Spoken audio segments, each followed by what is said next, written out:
After 8 years of living in my house, my son-in-law and daughter won the lottery $95 million. That evening, my son-in-law looked me straight in the eye and said, "Get the hell out of this house. This house is mine now." I just smiled. Then I asked him one single question. That question made his face turn pale as a corpse. I would make him lose everything, not because I was cruel, but because he was too greedy to realize he was standing on the edge of collapse. Welcome to our story. Before we begin, hit like, subscribe, and tell me in the comments where you're watching from. Quick note. This is a fictional story with dramatized elements for experience and meaningful lessons. Any resemblance to real names or situations is purely coincidental, but the message, that's what truly matters. After 8 years, Connor told me I had to leave. I smiled. He didn't know about the second ticket. Hello. My name is Theodore Marsh. I'm 72 years old, and I spent 38 years as a highway engineer for the Oregon Department of Transportation. I built bridges, not just the kind that cross rivers, though I did plenty of those, but the kind that connect people to their jobs, their families, their futures. Engineering teaches you to think about foundations, about what holds up under pressure and what doesn't, about planning for the long haul. I should have applied those same principles to my own life. I live well. I used to live comfortably in a house at 2847 Ponderosa Lane here in Bend, Oregon.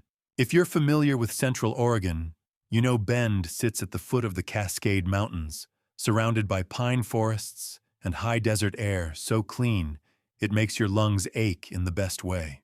Ponderosa Lane runs along the southern edge of town, a quiet street where the yards are wide and the neighbors know your name. The kind of place where you can hear the wind move through the trees at night. My late wife Marianne and I built that house together in 1988. And I mean built with our own hands. I did the framing, and the foundation poured the concrete myself with help from a buddy who worked construction. Marianne picked every tile, every paint color, every cabinet hinge. She planted the flower beds and the row of young birch trees along the driveway. Over the years, those birches grew tall and straight, their white bark glowing in the moonlight. Marianne used to say they were the bones of the house, the part that held the beauty up.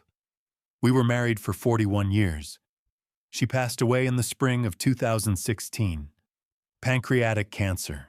It happened fast, too fast. One day she was complaining about back pain, and 6 weeks later she was gone. I still remember the exact moment the doctor told us there was nothing more they could do.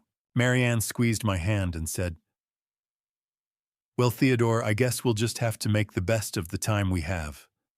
That was her way. Steady, practical, kind. After she was gone, the house felt too big, too quiet. I kept her side of the bed, made her slippers by the nightstand.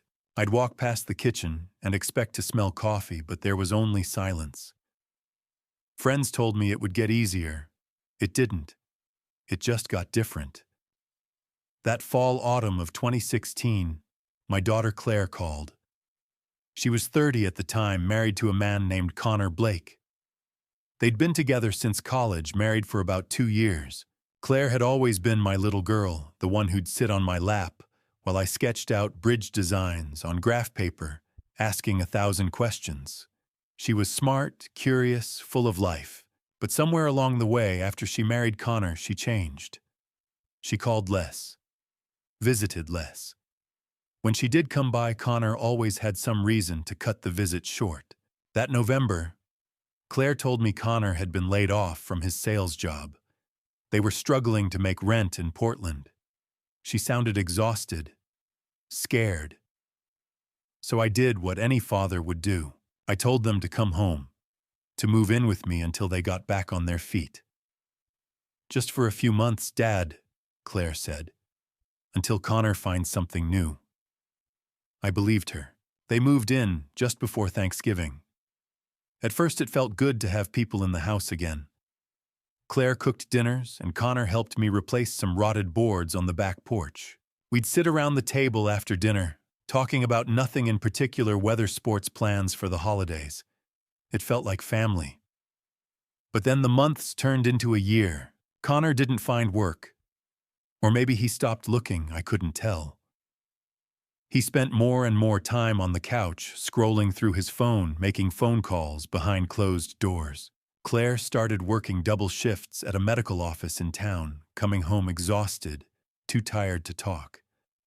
And slowly, so slowly, I didn't notice it happening, my house stopped feeling like mine. Connor began making little comments. "You really should update this kitchen, Theodore. These cabinets are from the 80s. Oh, or, we could turn your workshop into a real guest room if we cleaned it out." At first I thought he was just trying to help. Then I realized he was measuring, planning, taking inventory. Year 2 became year 3, then 4, then 5. I kept thinking they'd leave once they saved enough, once Connor got a good lead on a job. But it never happened. Instead, I was the one who started feeling like a guest. Connor would rearrange the furniture without asking. He'd invite his friends over, and I'd retreat to my bedroom. Claire stopped meeting my eyes. When I'd try to talk to her alone, Connor would appear in the doorway listening. That was 8 years ago. I should have seen it sooner.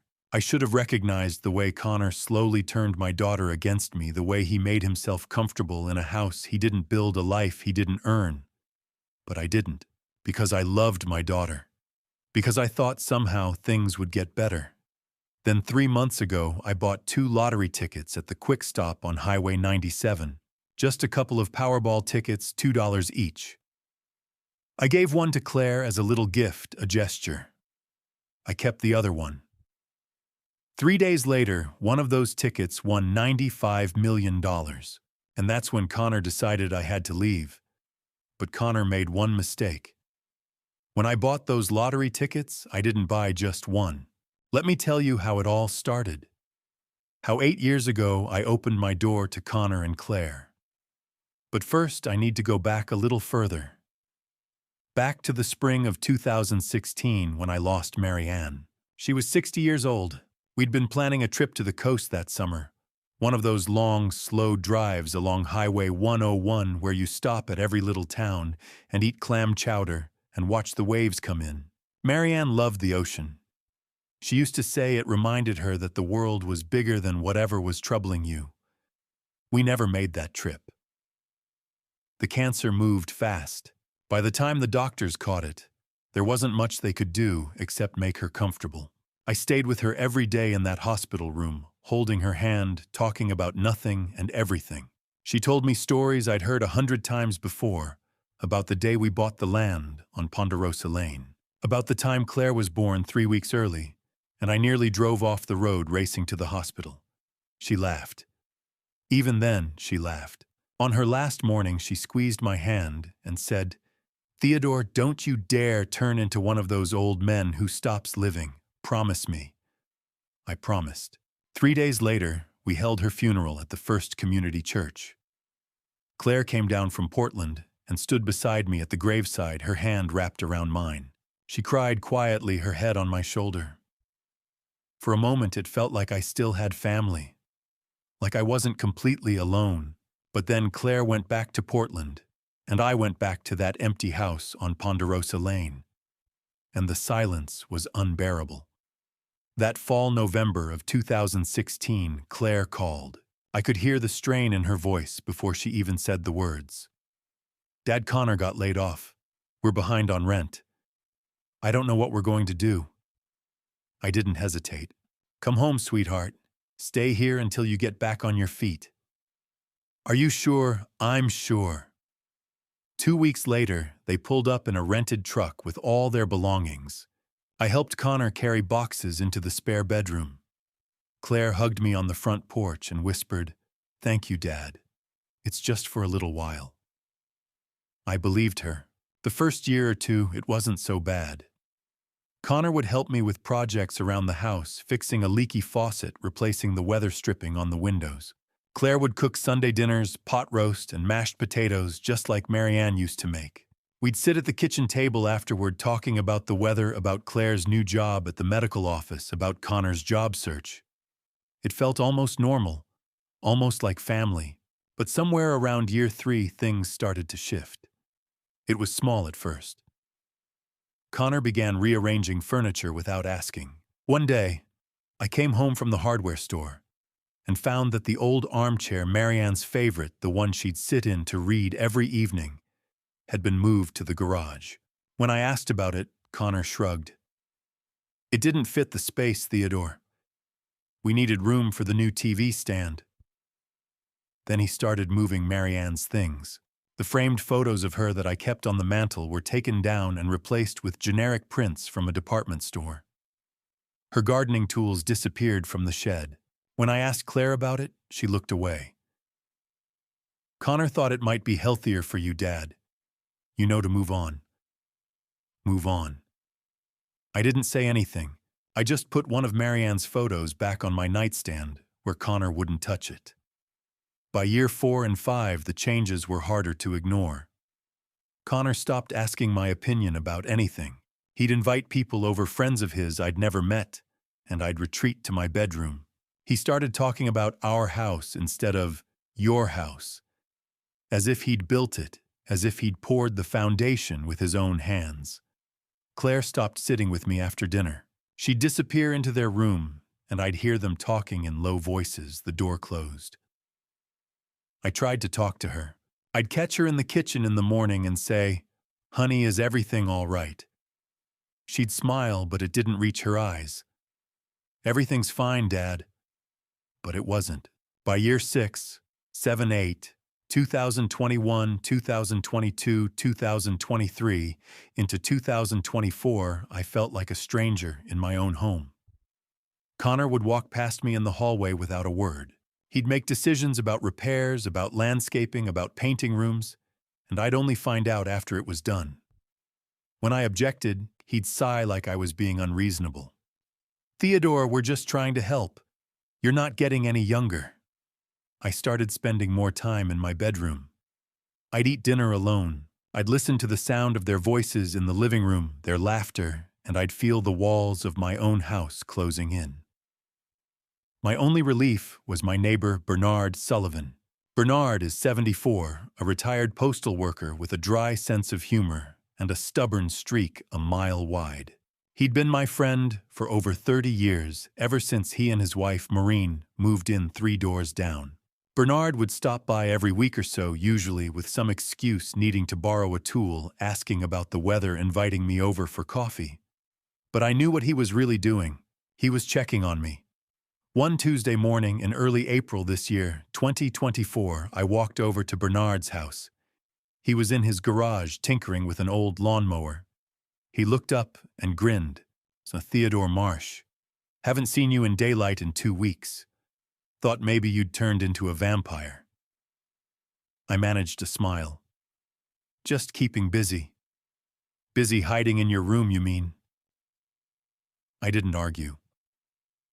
Bernard wiped his hands on a rag and looked at me seriously. "You know you don't have to live like this, right?" "I don't know what you're talking about." "Yes, you do." We stood there for a minute, neither of us saying anything. Then Bernard pulled 2 crumpled dollar bills out of his pocket and held them up. "Tell you what, I'm heading to the Quick Stop to buy a Powerball ticket. Come with me. Buy one yourself. Maybe you'll win and finally get yourself out of that damn house." I laughed. It was the first time I'd laughed in weeks. "Bernard, I've never bought a lottery ticket in my life."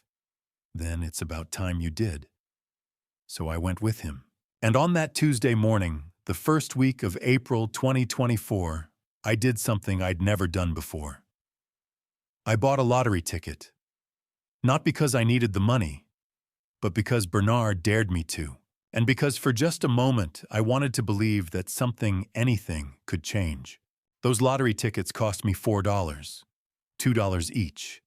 The day I bought them was a Wednesday, April 3rd, 2024. I'd gone over to Bernard and Maureen Sullivan's house that afternoon, same as I did most weeks. Bernard and I had a standing chess match, and Maureen always put on a pot of coffee and sat with us at the kitchen table, reading her book and occasionally making sarcastic comments about Bernard's terrible chess strategy. You're getting predictable in your old age, Theodore, Bernard said, moving his knight. I've seen that opening 3 times this month. And yet you still haven't beaten me, I replied.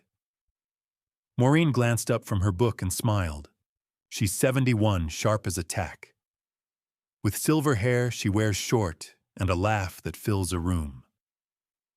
You two have been playing the same game for 30 years, she said.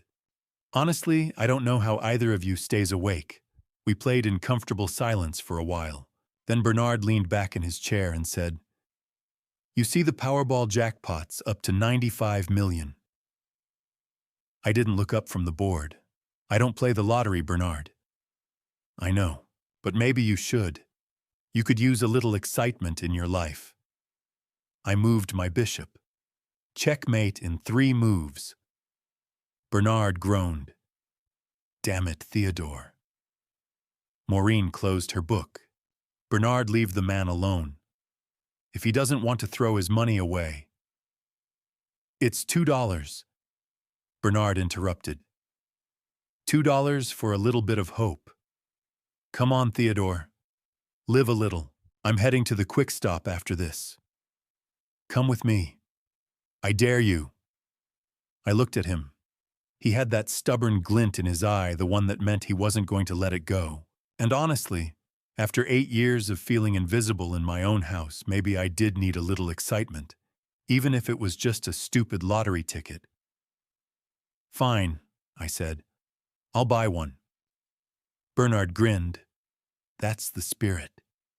An hour later, we pulled into the quick stop on Highway 97 in Bernard's old pickup. The place is a small run-down gas station with peeling paint and a buzzing neon sign that says, Open 24 hours. Dave Wilson, the owner, was behind the counter. Dave's 55 balding, with a thick mustache and a flannel shirt. He seems to wear year-round. He looked up when we walked in and raised an eyebrow. Bernard Sullivan and Theodore Marsh, together, in the middle of the afternoon. This can't be good. We're here to make you rich, Dave, Bernard said, slapping $2 bills on the counter. 1 Powerball ticket. Dave rang it up and handed Bernard the ticket. Then Bernard turned to me. Your turn. I hesitated. It felt ridiculous standing there in a gas station at 72 years old, buying a lottery ticket for the first time in my life. But I pulled out my wallet and set my debit card on the counter. Actually, Dave, give me 2 tickets. Dave blinked. 2. He printed them out, ran my card, and handed me the tickets along with the receipt. I folded the receipt carefully and slipped it into my wallet. Then I looked at the 2 tickets in my hand. They were identical, just strings of numbers. Meaningless. I shoved them in my pocket and followed Bernard back to the truck. 2 tickets, Bernard said, starting the engine. Look at you, Theodore. High roller. Don't start. That evening I went home. The house was quiet as usual. Connor was in the living room watching something on his laptop. Claire was in the kitchen cooking dinner. It was rare for her to cook anymore. Most nights she worked late or ate in her room. But tonight, she was at the stove stirring something in a pot. And for a moment, it reminded me of the old days when Marianne would stand in that exact spot humming to herself. Hey, Dad, Claire said, not looking up. Dinner's almost ready. I pulled the 2 lottery tickets out of my pocket and looked at them. On impulse, I walked over to Claire and held one out. Hey, I picked up a couple of lottery tickets today. Silly, I know. But here, you can have one. Claire turned, surprised. She wiped her hands on a towel and took the ticket. For the first time in months, she smiled a real smile, small but genuine. Thanks, Dad. Who knows, maybe we'll get lucky. Maybe, I said. Connor appeared in the doorway, his arms crossed. He looked at the ticket in Claire's hand and snorted. You bought lottery tickets? Seriously, Theodore. What you trying to win back your dignity? He walked over, plucked the ticket out of Claire's fingers, and held it up to the light, like he was examining a counterfeit bill. Powerball. 95 million. Yeah, good luck with that. Claire didn't say anything. She just turned back to the stove. I went to my bedroom, pulled the other ticket out of my pocket, and slipped it into the top drawer of my nightstand, next to Marianne's reading glasses. Then I forgot about it. 3 days later, Saturday, April 6th, I was out in my workshop sanding down a piece of cedar I'd been shaping into a small box. I liked working with my hands. It kept me sane. I was focused on the grain of the wood when I heard a scream from inside the house. Not a scream of fear, a scream of shock, of joy.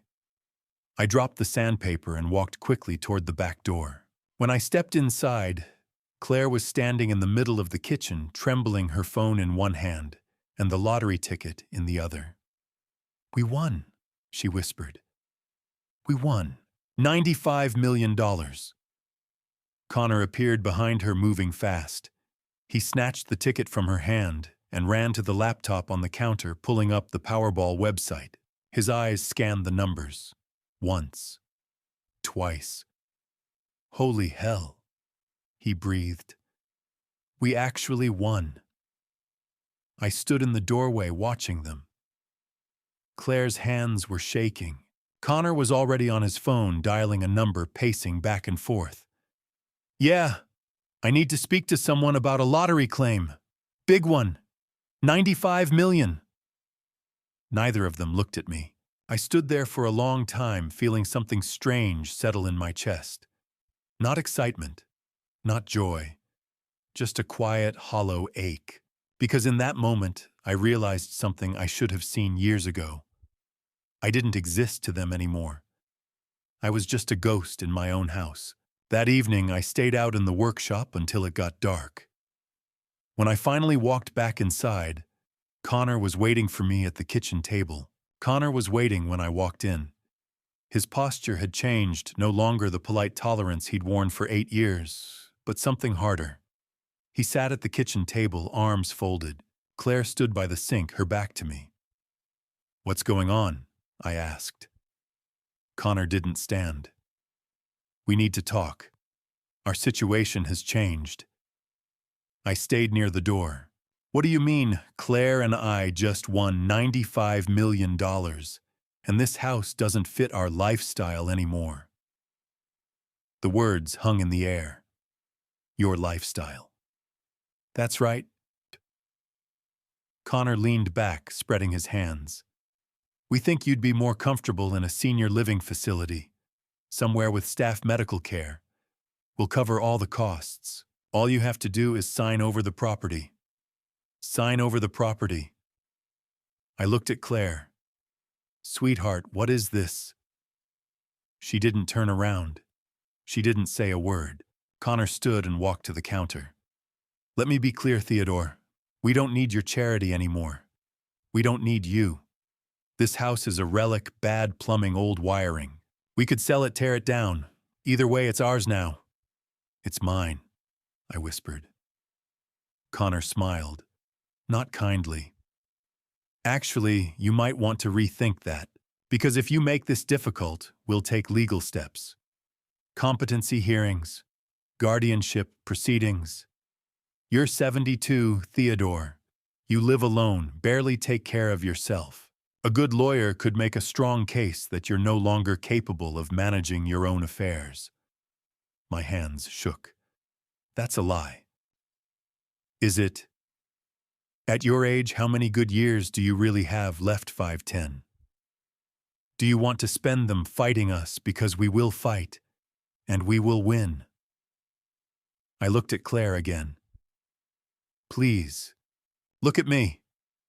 She turned, and for 1 second I saw something, guilt, maybe pain. But then Connor put his hand on her shoulder, and she looked away. "We're offering you a good deal," Connor said. "A clean exit. We'll set you up, cover your expenses. All you have to do is cooperate. And if I don't, then we do this the hard way. I've already started documenting things. The way you forget to pay bills, the times you've seemed confused, your isolation, your depression. A judge will think, this man needs help, and we'll be right there to provide it. My chest tightened. I couldn't breathe. Connor adjusted his shirt. Think about it tonight. We'll talk tomorrow. Come on, Claire. He walked toward the hallway. Claire followed, head down, hands clasped. She didn't look at me. And then they were gone, and I stood alone in my own kitchen, the kitchen Marianne and I had built, and I felt like a ghost. I couldn't stay there. I walked out the back door to my workshop. The smell of sawdust and varnish, the tools on pegboards, the half-finished cedar box on my workbench. I turned on the light and stood there feeling the weight of Connor's words pressing down. We don't need you. You're no longer capable. How many good years do you really have left? I sat on the old stool and put my head in my hands. I felt small, powerless, afraid. I stayed out there until it got dark.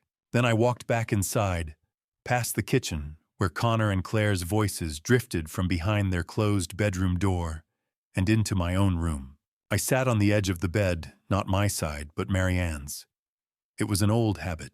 Whenever I needed to think, to sort through something difficult, I'd sit on her side as if somehow she was still there. I stared at the framed photo on the dresser, Marianne and me on our wedding day. Young, full of hope. I felt so far from that man now. Connor was right. I was 72. Alone. No leverage. Then my eyes drifted to the nightstand drawer. I hesitated, then pulled it open. Inside was a small envelope where I kept important things, Marianne's reading glasses, old letters, spare cash. And beneath all that, folded in half, was a slip of paper. The lottery ticket. My hands shook as I pulled it out. The numbers were printed clearly. I grabbed my phone and searched for the Powerball results. The winning numbers appeared. I compared them to the ticket. They matched. Every single one. I sat there, heart pounding. Then I pulled my wallet from my jacket. The receipt was still inside, proof I'd purchased both tickets in one transaction. I had bought them. Both of them. Connor didn't know. He thought the only winning ticket was the one he'd taken from Clare. But he was wrong. I sat back down on Marianne's side of the bed, staring at the ticket. For the first time in 8 years, I felt something other than resignation. Anger. And beneath that, something stronger. Hope. I thought about Marianne, how she'd put her hand on my shoulder when I was overthinking a problem and say, Theodore, sometimes you just have to trust the foundation. If it's solid, it'll hold. This was my foundation, this house, this life, the work I'd done. I wasn't going to let Connor take it. I slept with the ticket under my pillow that night, and when morning came, Sunday, April 7th, I picked up the phone and called Bernard. Bernard, I said when he answered. I need your help. Theodore. His voice was rough with sleep. What's wrong? I need your help, I said. My voice shook. Connor, he's trying to take my house. He's threatening me with competency hearings. But Bernard, I found something. The other lottery ticket. I bought 2. I still have one. There was a pause. Then Bernard said, I'm coming over. Right now. No, don't. Connor and Claire are here. Then come to my house. 5 minutes. He hung up. I grabbed the ticket, the receipt, my wallet, and my keys. I slipped out the back door and walked the 3 houses down to Bernard's place. He was already standing on his front porch in his bathrobe waiting. You look terrible, he said when I got close. I feel terrible. He put his hand on my shoulder and guided me inside. Maureen was in the kitchen already making coffee. She turned when she saw me and her face went soft with worry. To Theodore, honey, what happened? I sat at their kitchen table, the same table where Bernard and I had played chess just 4 days ago, and told them everything. The lottery win, Connor's threats, the assisted living facility, the competency hearings, the discovery of the second ticket. By the time I finished, Maureen's face was flushed with anger. "That snake," she said. "That absolute snake." And Claire just stood there. She didn't say a word. Bernard leaned back in his chair, arms crossed, his jaw tight. "You need a lawyer. A good one." "I don't know any lawyers." "I do," Maureen said. She pulled out her phone and scrolled through her contacts. "Rachel Kemp. She's Bernard's niece's daughter. Do you remember her? She came to our barbecue a few years back. Smart as a whip. Practices property and family law in Portland." Bernard nodded. "Rachel's tough. If anyone can handle this, she can." Maureen dialed. It rang 4 times. Then a woman's voice answered. "Aunt Maureen, it's early. Everything okay? Rachel, honey, I'm sorry to call on a Sunday, but we have an emergency. It's our neighbor Theodore Marsh. He needs help. Can you see him today?" There was a pause. Then Rachel said, "Tell me what's going on." Maureen handed me the phone.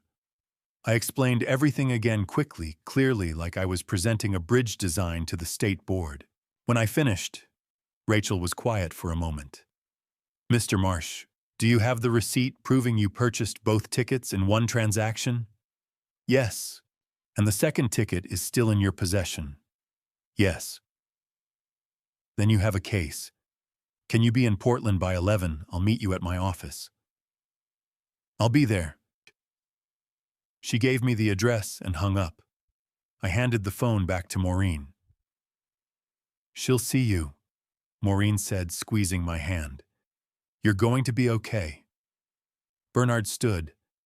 "I'm coming with you." "No," I said.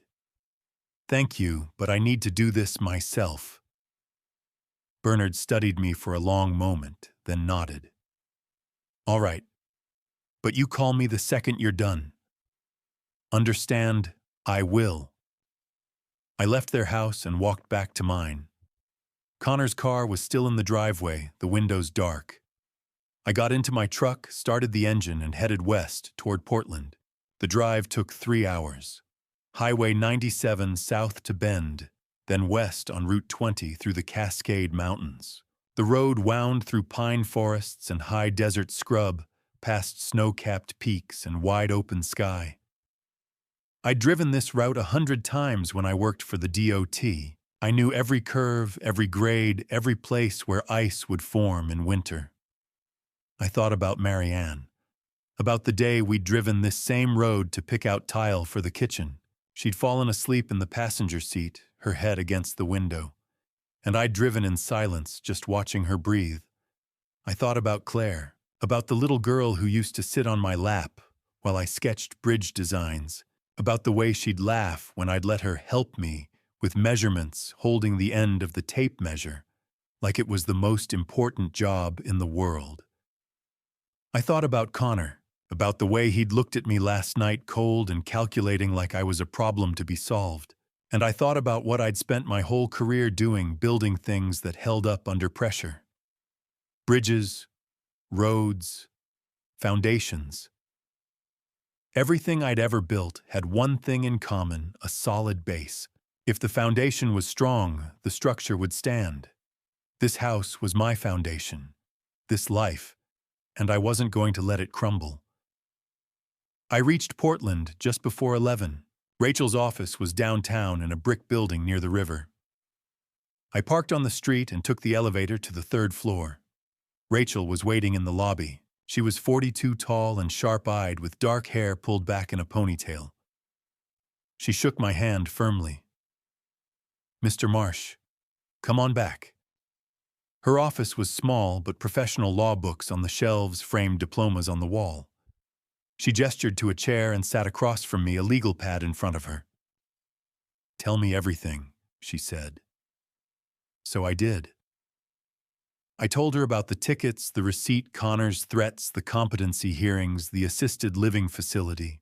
I showed her the ticket and the receipt. She examined both carefully, took photos, made notes.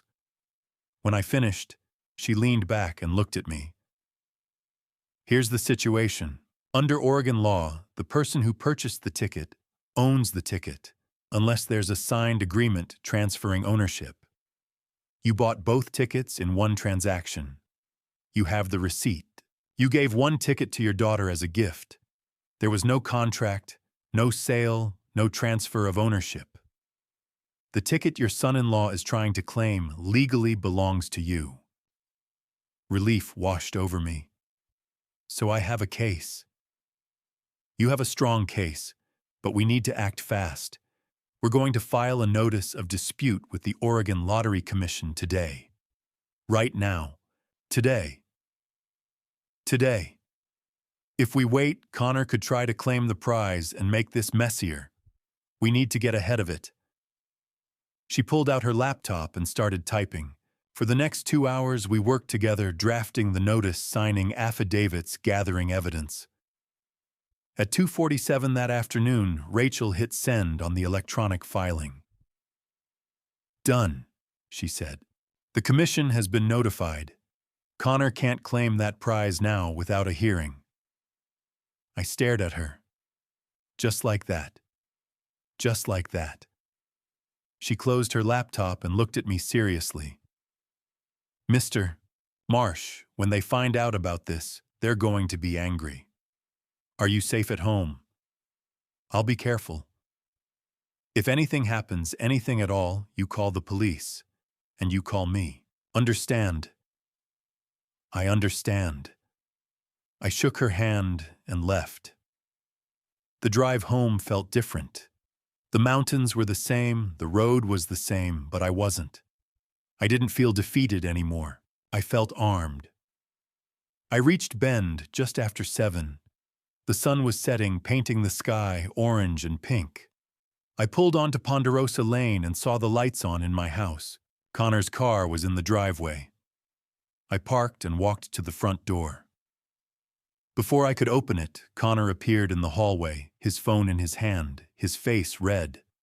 "What the hell did you do?" he said. I'd seen Connor angry before. But this was different. This wasn't the cold, calculating anger of last night. This was the rage of a man who'd already started spending money that wasn't his.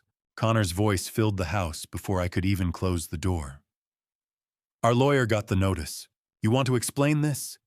He was standing in the hallway, blocking my path, his phone still in his hand. His face was flushed, his jaw tight.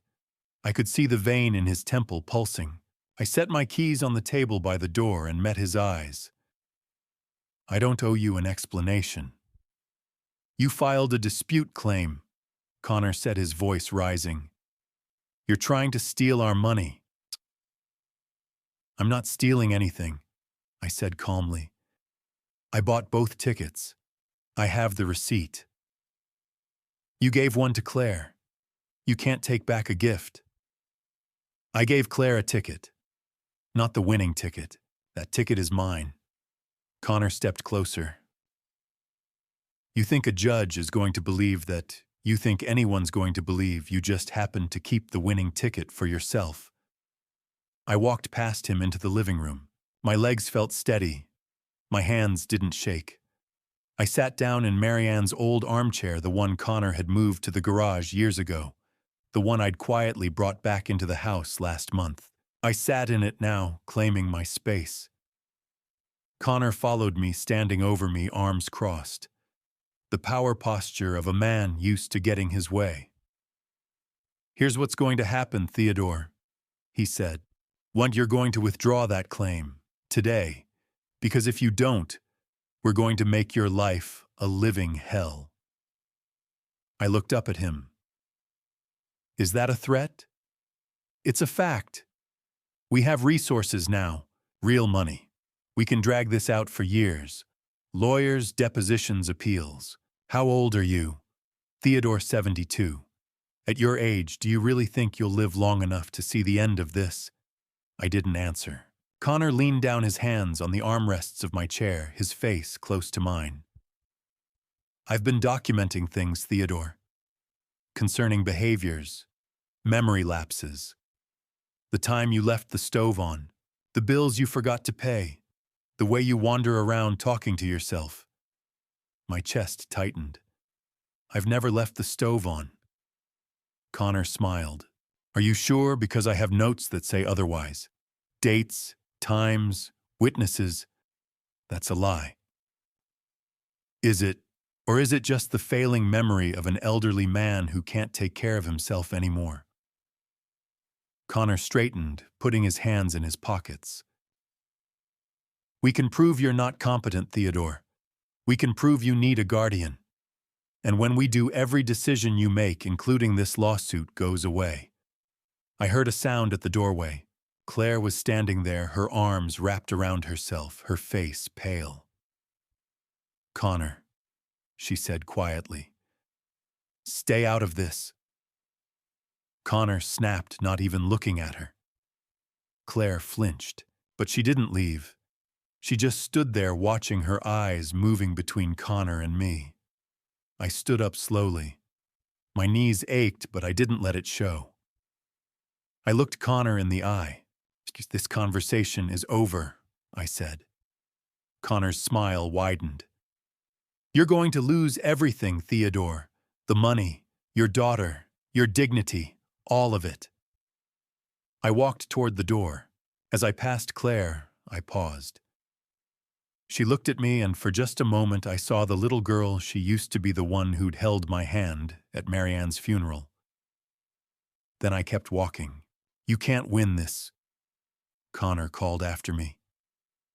I stopped at the threshold of the hallway and turned back.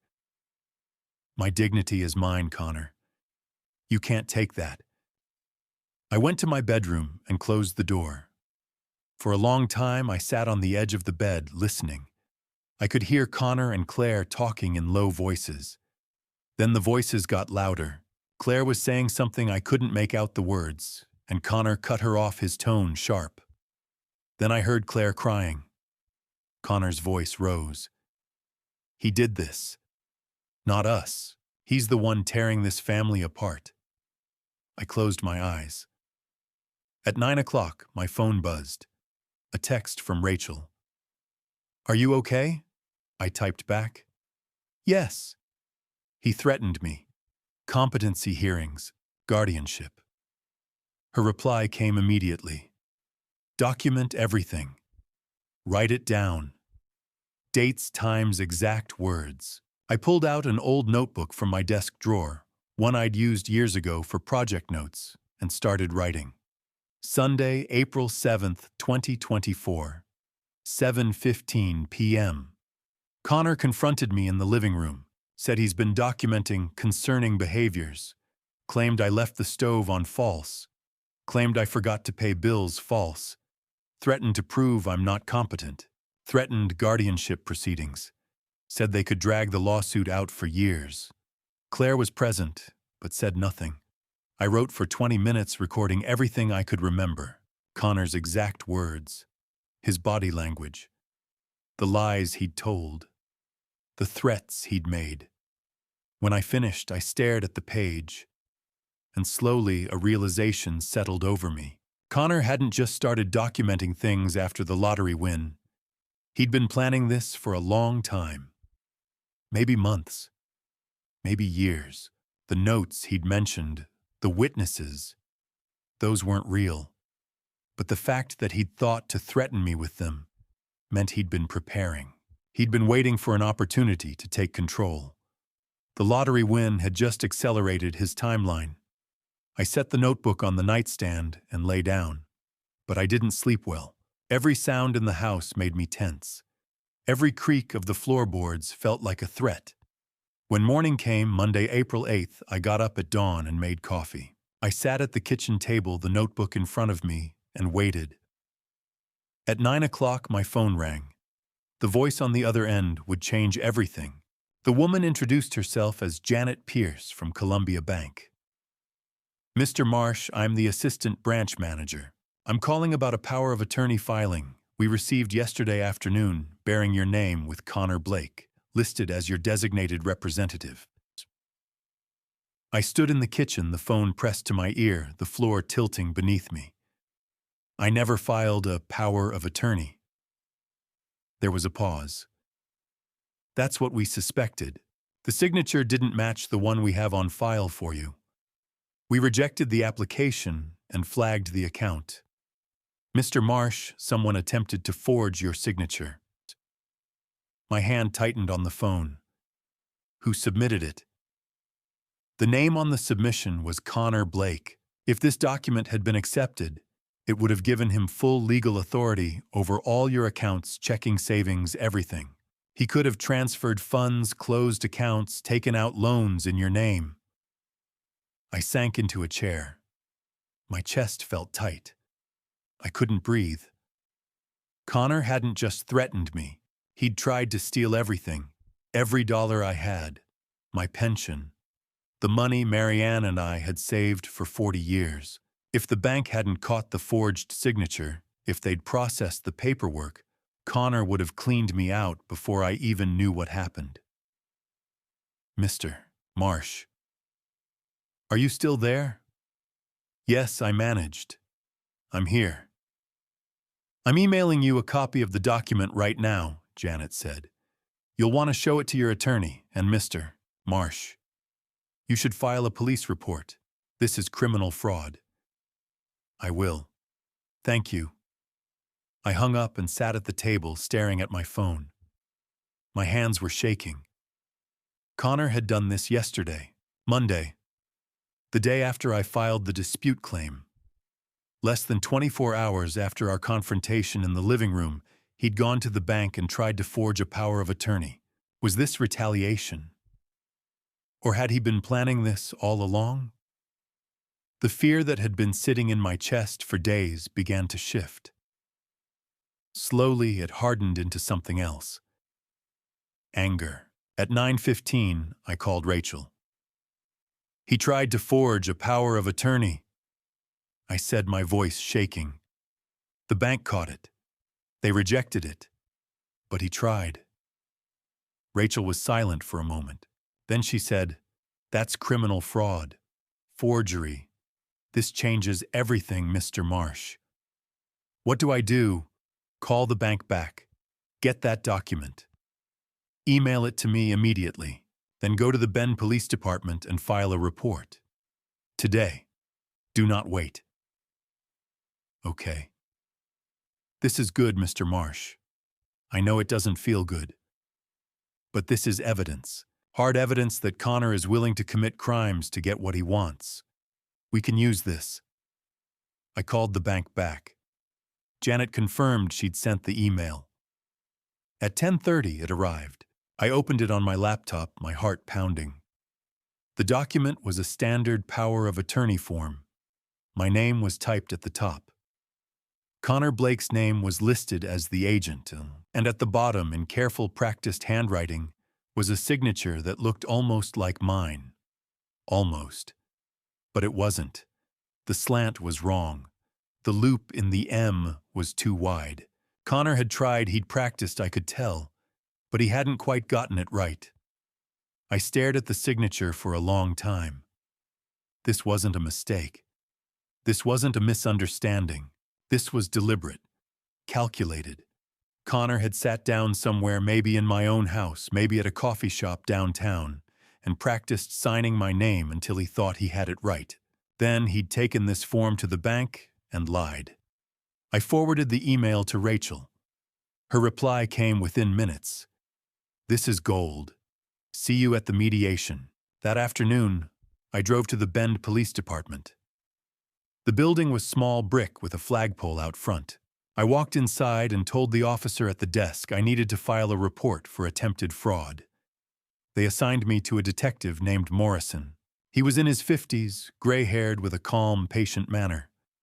He listened while I explained everything, the lottery tickets, the dispute, the confrontation, and now the forged power of attorney. I showed him the email from the bank. Morrison took notes, asked questions, examined the document. When I finished, he leaned back in his chair, and looked at me seriously. "Mr. Marsh, this is a felony. Forgery, attempted fraud. If we can prove Mr. Blake submitted this document knowing it was false, he could face criminal charges." "I want that on record," I said. Morrison nodded. "We'll open a case. I'll contact the bank, get their statement, pull the security footage if they have it. This is going to take time, but we'll follow up." He handed me a receipt with a case number printed at the top. Number 2024-BR-04751. "Keep this," he said. "And Mr. Marsh, be careful. If this man is willing to forge legal documents, there's no telling what else he might do." I folded the receipt and put it in my wallet right next to the lottery receipt. "Thank you," I said. I drove home slowly, the case number heavy in my pocket. When I pulled onto Ponderosa Lane, the house looked the same as it always did. The birch trees Marianne had planted swayed in the breeze. The porch light was on. Connor's car was in the driveway. But something had shifted. I wasn't just defending myself anymore. I was armed. I had filed the report. What I didn't tell the officer was this: Connor Blake should be careful with me now. Because I had proof he was willing to commit a crime. Connor came home that evening with flowers. Cheap supermarket flowers wrapped in cellophane. It was 6:30. I was sitting at the kitchen table drinking coffee when I heard his car pull into the driveway. The front door opened.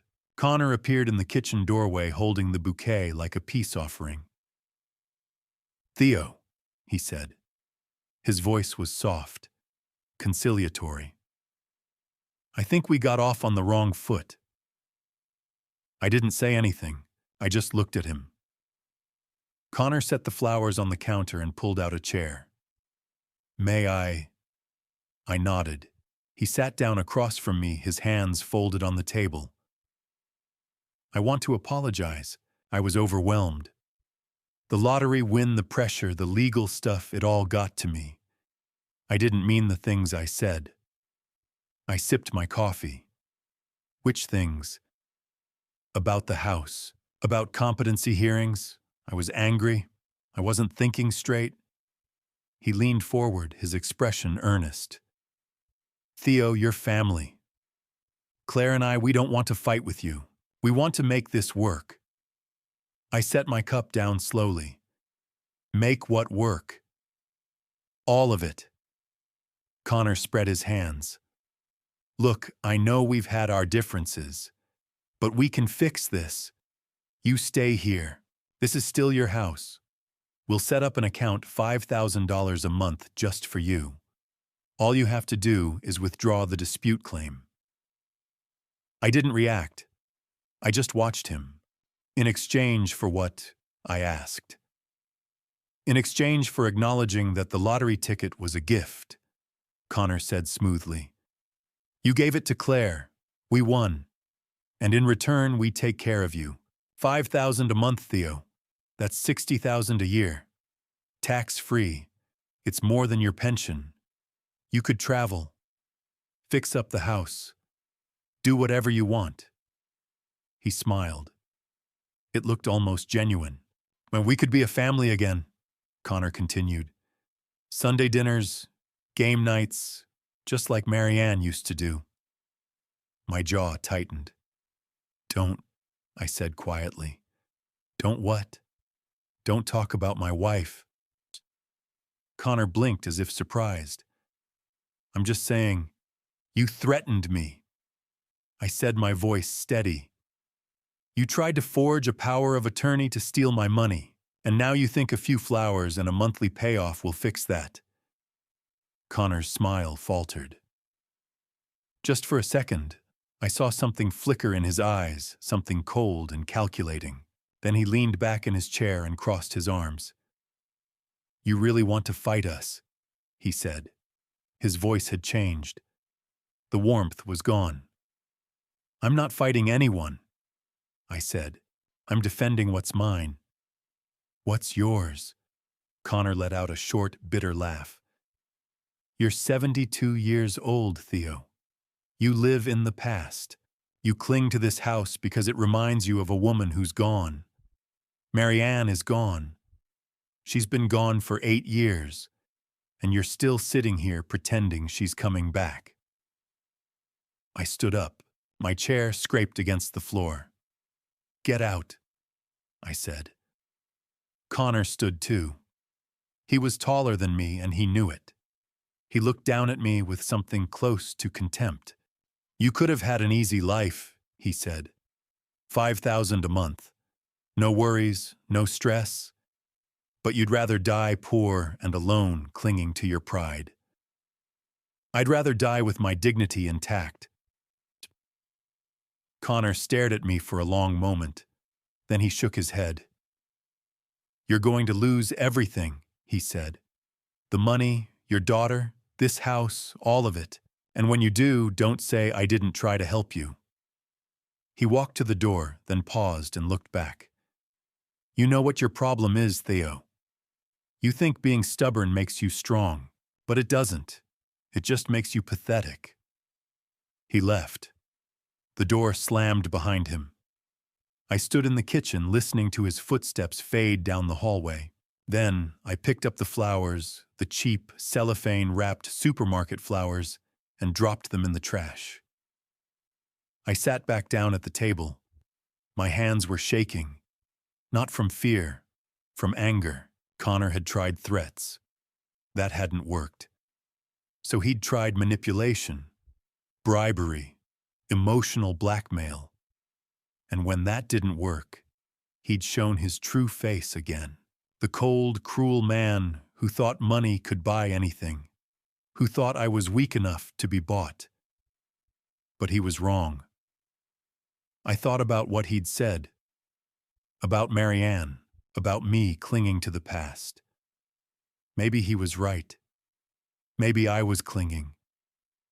Maybe this house, these memories, this life, maybe it was all just a way to hold on to something that was gone, but it was mine. My past, my memories, my home. And I'd be damned if I let Connor Blake take it from me. I went to bed that night and lay in the dark, staring at the ceiling. I knew Connor would try something else. Men like him always did. When threats didn't work, when manipulation didn't work, they found a new angle, a new weapon. But for the first time since Marianne passed away, I remembered who I was. Theodore Marsh, engineer, builder, survivor. I'd built bridges that held up under pressure. I'd built a house that had weathered 36 years of storms. I'd built a life with Marianne that Connor could never understand and never take away. And I wasn't going to let him break me now. The following Tuesday, someone knocked on my door. A firm, official knock, the kind that makes your stomach drop before you even turn the handle. I opened it to find a woman standing on my porch, holding a clipboard and a county ID badge clipped to her jacket. She was in her early 40s with dark hair pulled back in a ponytail and tired eyes that had seen too much. Mr. Theodore Marsh, she asked. Yes. My name is Lisa Hernandez. I'm an investigator with Deschutes County Adult Protective Services. We received a report regarding your welfare. I need to conduct an assessment to determine whether you're safe and capable of caring for yourself. My stomach twisted. Connor. Who filed the report? I asked. I'm not permitted to disclose that, Lisa said. May I come in? I wanted to say no. I wanted to shut the door and call Rachel, but I knew that would only make things worse. Refusing would look suspicious, like I had something to hide. Of course, I said, stepping aside. Lisa walked into the living room and took a seat on the couch. She set her clipboard on the coffee table and pulled out a pen. Mr. Marsh, I'm going to ask you some questions. Just answer as best you can. There's no right or wrong here. I just need to understand your current situation. I sat down in Marianne's armchair. My hands were steady, but my heart was pounding. What's today's date? Lisa asked. Tuesday, April 16th, 2024. And who's the current president of the United States? I answered. She asked more questions. Where did I live? How long had I lived here? What did I do for work? Did I have any medical conditions? Did I take any medications? I answered everything clearly, precisely, the way I used to present project reports to the state board. Mr. Marsh, the report we received mentioned memory loss and confusion. Have you experienced anything like that? No, I said firmly. Never. Do you manage your own finances? Yes. I pay my bills on time. I balance my checkbook every month. I've been doing it for 40 years. Do you prepare your own meals? Yes. And you live here with your daughter and her husband? They live here, I corrected. This is my house. I invited them to stay 8 years ago when they were having financial difficulties. Lisa made notes.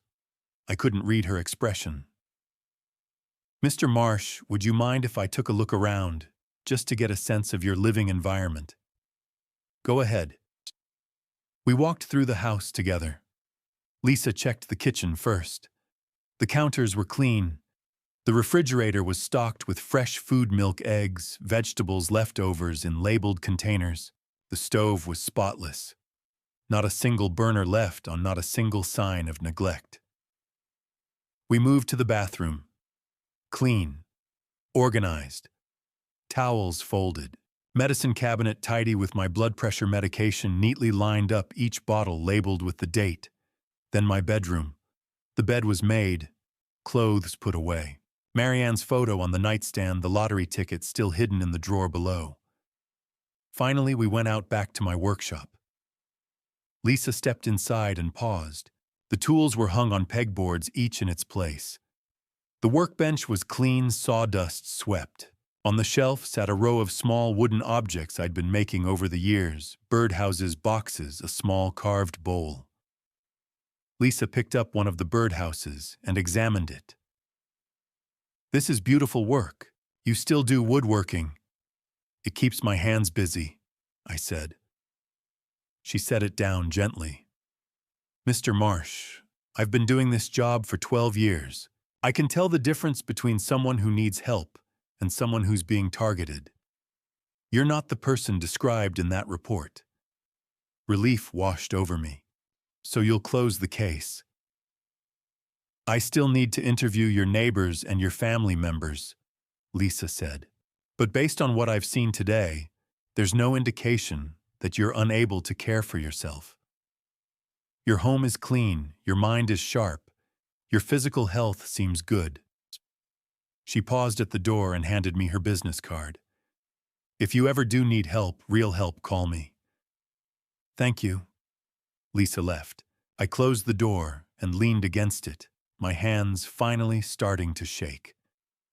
I'd held it together during the interview, answered every question, passed every test. But now alone in the quiet of my own house, the humiliation hit me. I'd had to prove my competency. In my own home, I'd had to show a stranger that I could take care of myself, that I wasn't confused or dangerous or incapable. At 72 years old, I'd been treated like a child who couldn't be trusted. And Connor had done this. He'd filed that report. I knew it. He'd called Adult Protective Services and told them I was incompetent, unsafe, a danger to myself. He'd weaponized the system against me, hoping they'd declare me unfit and appoint a guardian. Him. I walked to the kitchen and poured myself a glass of water. My hands were still shaking. Lisa had said she'd interview Connor next, and I knew exactly what he would say. He'd be calm, concerned, earnest. He'd tell her about my memory lapses, my confusion, the time I supposedly left the stove on. He'd paint a picture of a fragile old man who couldn't take care of himself anymore, and he'd sound so believable. For the first time since this whole nightmare began, I felt a different kind of fear. Not the fear of losing money or losing the house, but the fear of losing my independence. my autonomy. The right to live my own life in my own home on my own terms. That was what Connor was really trying to take. Not just my money, my freedom. Lisa interviewed Bernard and Maureen the next morning. Bernard called me as soon as she left. That son of a bitch tried to get you declared incompetent. His voice was loud, furious. Lisa just left. She asked us 100 questions about you, your memory, your habits, whether we'd ever seen you confused or unsafe. What did you tell her? I told her you're sharper than half the engineers still working out there. Maureen told her Connor Blake should be ashamed of himself. We told her the truth, Theo, that you're fine, that this whole thing is garbage. I closed my eyes. Thank you. She asked if we'd be willing to testify if it came to that. I said absolutely. Bernard paused. You're not alone in this, Theo. You hear me? I hear you. That afternoon, there was another knock on my door. This time, it was Pastor Joyce Morgan. Joyce was 67, recently retired from First Community Church, with silver hair and a calm, steady presence that had comforted our congregation for 30 years. She was also a close friend of Bernard and Maureen. Theodore, she said, giving me a hug. Maureen called me. I wanted you to know you have support from the church, from the community. She came inside and sat at the kitchen table. From her bag, she pulled out a thick folder. I've known you for 16 years, Joyce said.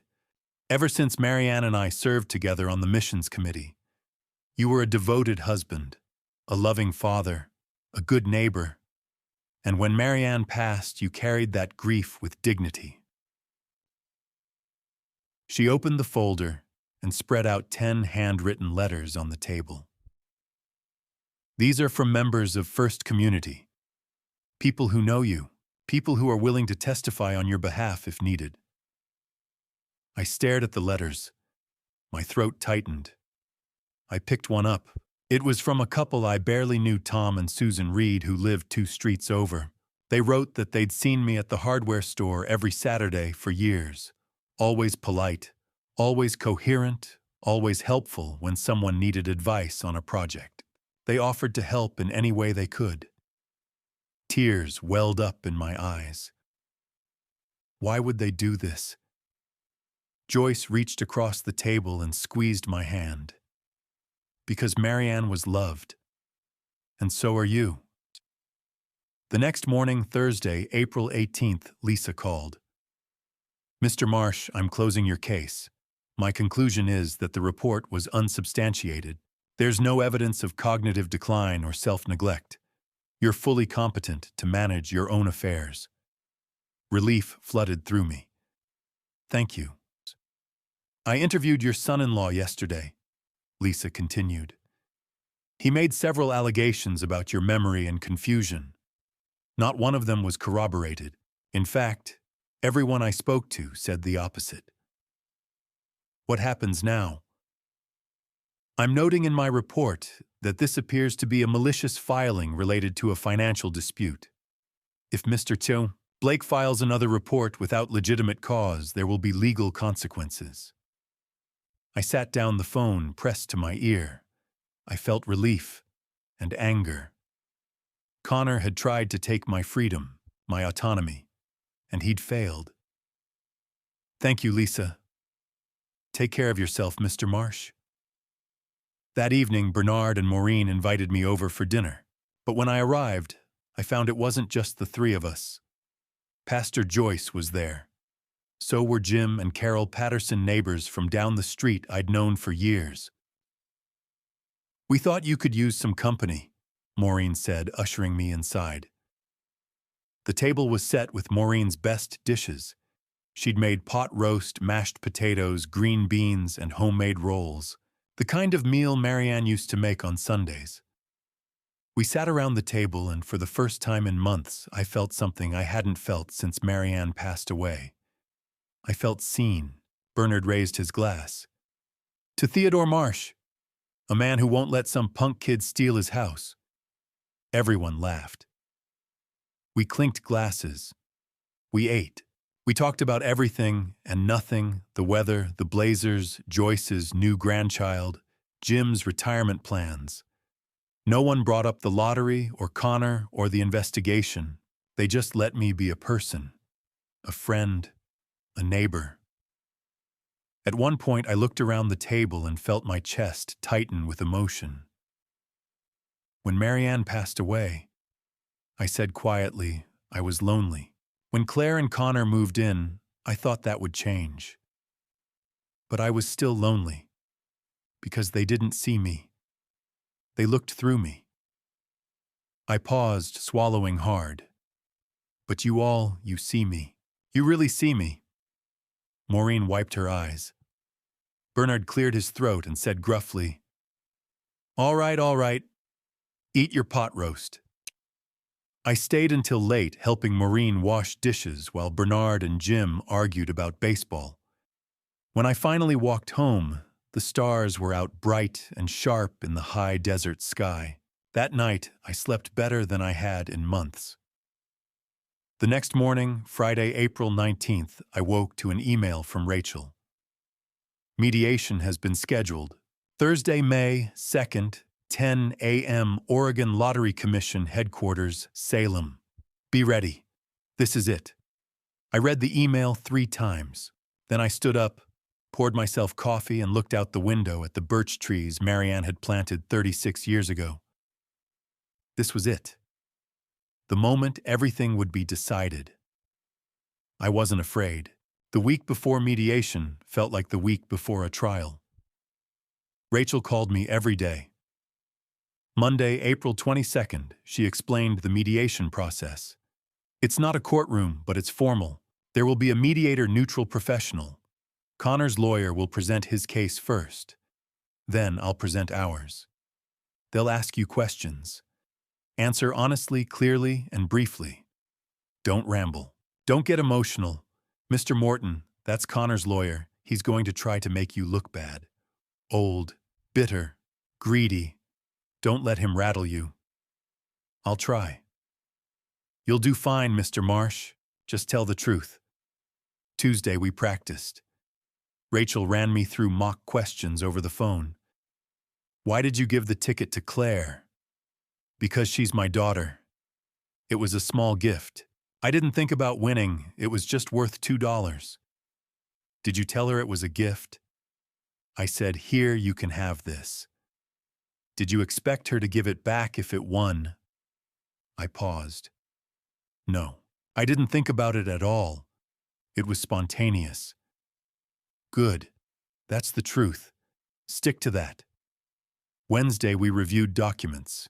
Rachel went through everything. We had the receipt from the Quick Stop, showing I'd purchased both tickets in one transaction, my bank statement confirming the debit card charge, the forged power of attorney with Connor's name on it, the police report, the APS investigators' conclusion that the elder abuse report was malicious filing. Stanley Morton knows about all of this, Rachel said. The forgery, the APS claim. I'd bet money he's not comfortable representing Connor anymore. But he's stuck. He filed the claim. He has to see it through. That night, I couldn't sleep. I sat on the edge of my bed, staring at the dark ceiling, my mind spinning. Claire was my daughter. If I won this mediation, she would lose $95 million. She'd walk away with nothing, and she would hate me for it. Maybe forever. Was it worth it? I got up and walked through the house in the dark. Through the living room where Marianne and I used to sit and watch old movies. Through the kitchen, where she'd hum while she cooked. Through the hallway past the framed photo of the 3 of us, me, Marianne, and Claire taken when Claire was 10, all of us smiling at the beach. These walls, I'd built them. These floors, I'd laid them. This house. It was Marianne and me, our hands, our sweat, our dreams. Connor had told me I had to leave. I went back to the bedroom and sat on Marianne's side of the bed, the way I always did when I needed to think. This house is you, Marie, I whispered into the dark. It's you and me. And Connor said I had to leave. My own house. The one we built. I closed my eyes. I'm not doing this for the money. I'm doing it for the principle. For the right to live in my own home. For my dignity. I imagined her voice the way I always did. Steady. Kind. Strong. You've never backed down from what's right, Theodore. Don't start now. Thursday morning, May 1st. I woke at 5:30. I lay there for a moment staring at the ceiling, then got up and took a shower. I dressed carefully. A white button-down shirt. Dark slacks. The same jacket I'd worn to Marianne's funeral. It still fit. At 6 o'clock, there was a knock on the back door. I opened it to find Bernard standing there with a paper bag. Maureen made waffles, he said, handing me the bag. Figured you'd need something in your stomach. I took the bag. Thank you. Bernard looked at me seriously. You ready? No, I said. But I'm going anyway. Bernard smiled. That's courage, Theo. Courage isn't not being afraid. It's doing the thing even when you are. I ate one of Maureen's waffles standing at the kitchen counter. Then I grabbed my keys, my wallet, the folder Rachel had given me with all the documents, and walked out to my truck. Bernard was still standing in his driveway. He raised his hand. I raised mine back. I pulled out onto Ponderosa Lane and headed west. The drive to Salem took 2.5 hours. Highway 26 winds through the Cascade Mountains past forests and rivers and small logging towns. I turned off the radio. I needed the silence. I thought about Marianne, about the day we'd stood on this empty lot in 1988, just dirt and sagebrush, and she'd said, "This is it, Theodore. This is where we're going to build our life." I thought about Clare, about holding her in my arms the day she was born, about teaching her to ride a bike, about the way she used to fall asleep on my shoulder when she was small. I thought about Connor, about the way he'd looked at me in the kitchen and said, "You're pathetic." And I thought about what I'd built. Not just the house, but a life, a foundation, something solid, something that should have held. Marianne used to say, if the foundation is strong, the structure will stand. I'd built a strong foundation. But Connor had spent 8 years chipping away at it. And now we were going to find out if it could still hold. I reached Salem at 9:30. I pulled into the parking lot across from the Oregon Lottery Commission building and sat there for a moment, gripping the steering wheel, trying to steady my breathing. Then I saw Rachel's car pull in. She parked next to me, got out, and walked over. She knocked on my window. I rolled it down. "Ready?" she asked. "As ready as I'll ever be." She smiled. "Then let's go get your house back." The Oregon Lottery Commission building sits on Liberty Street in downtown Salem, glass and concrete, nothing like justice. Rachel and I arrived at 9:45. We parked in the lot across the street and walked through the front doors into a lobby with polished floors and fluorescent lights. A security guard checked our IDs, waved us through a metal detector, and pointed us toward the elevators. "7th floor," Rachel said quietly. We rode up in silence. My hands were steady. My mind was clear.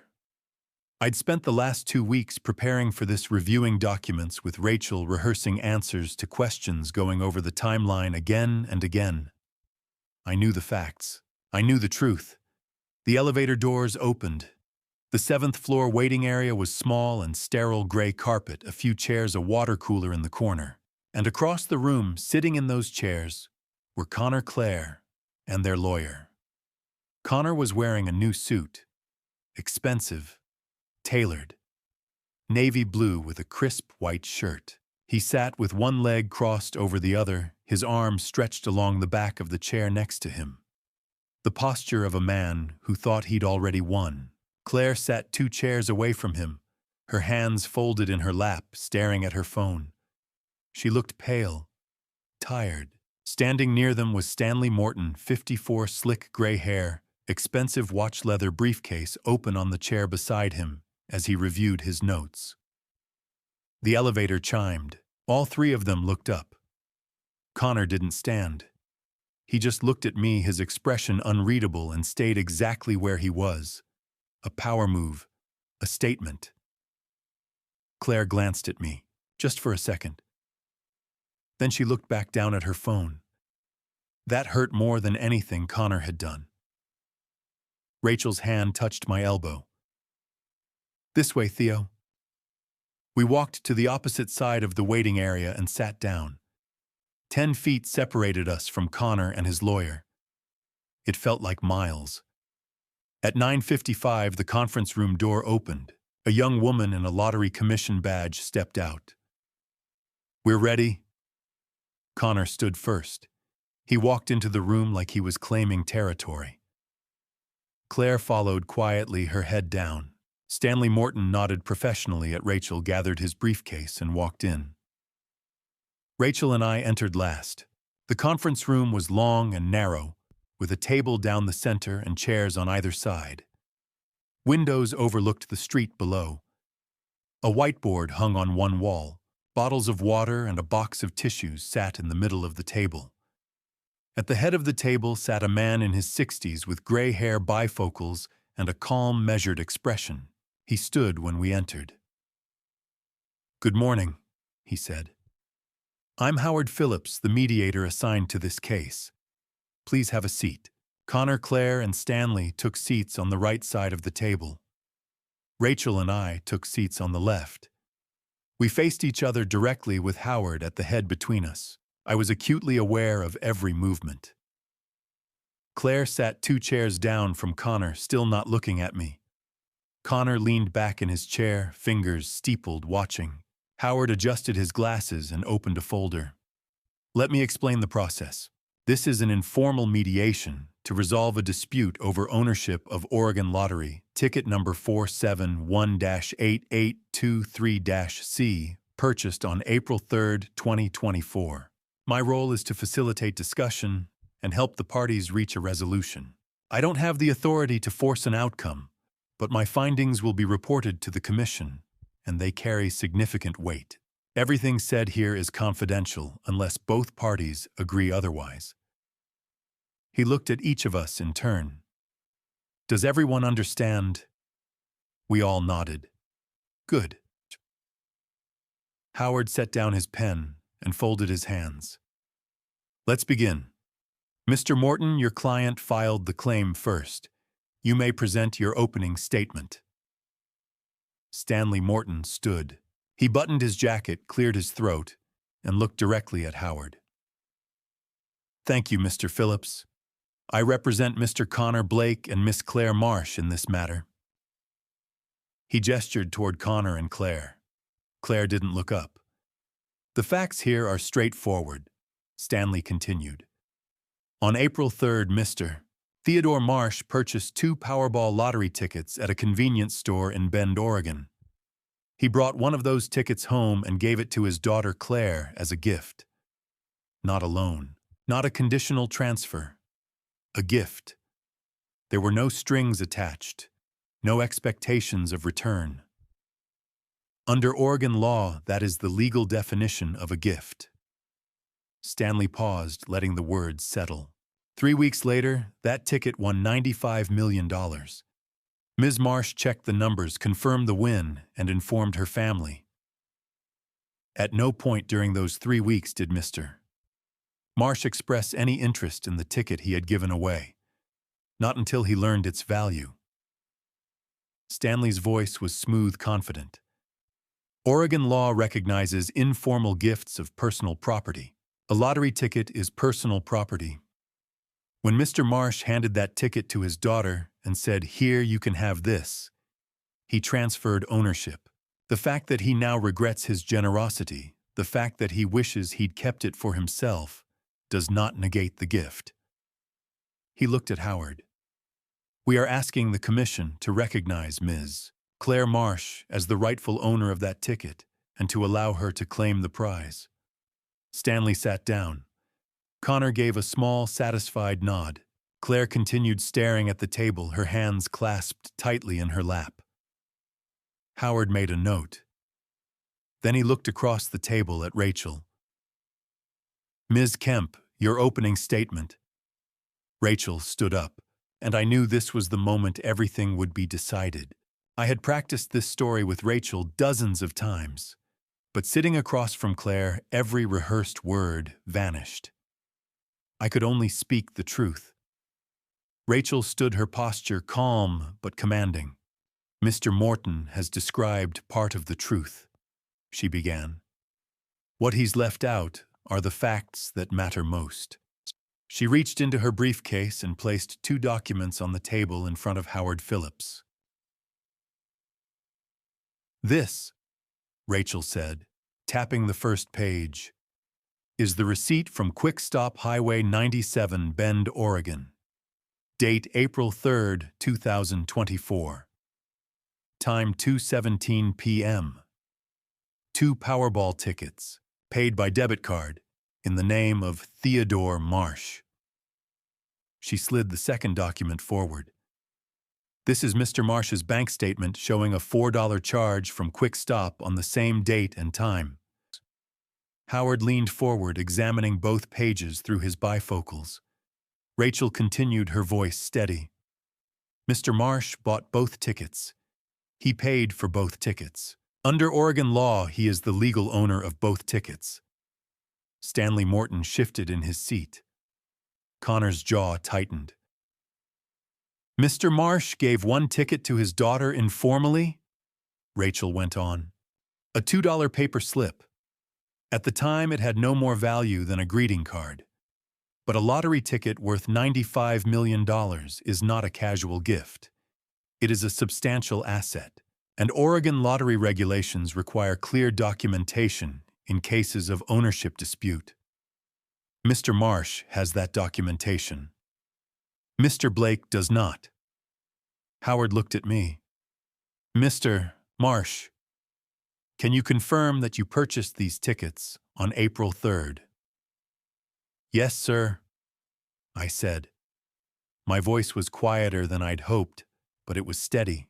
"And you bought 2 tickets in one transaction?" "Yes, 2 tickets. $4 total." "Why 2? I glanced at Rachel. She nodded slightly. "Because my friend Bernard dared me to buy one," I said. "I thought if I'm buying one, I might as well buy 2. It was just $4. I didn't think about winning. I just did it." Howard made a note. "And you gave 1 ticket to your daughter?" "Yes." "Why?" I looked at Claire. She was staring at the table, her hands folded tightly in her lap. "Because she's my daughter," I said.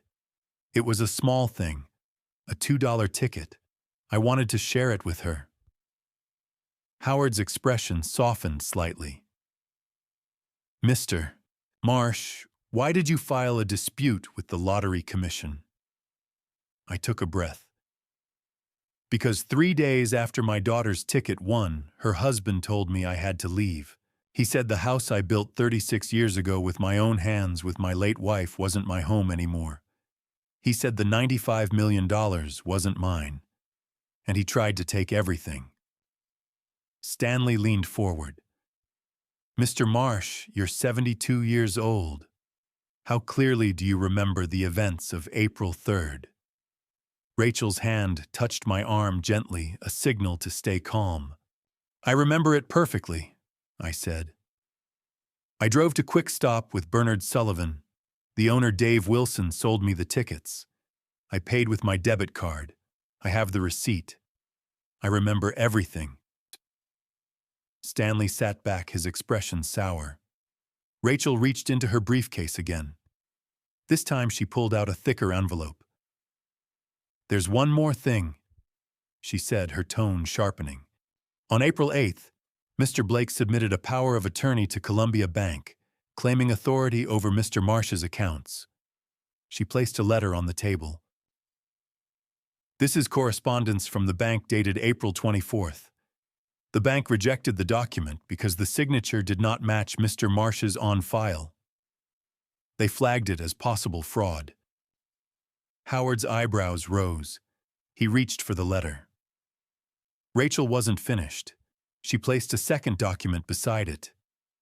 This is a police report filed by Mr. Marsh with the Bend Police Department on April 9th.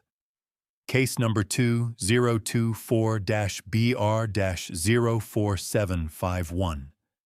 The report documents an attempt to commit financial fraud through forgery. The room went silent. Howard looked at Connor. Mr. Blake, do you have a response to this?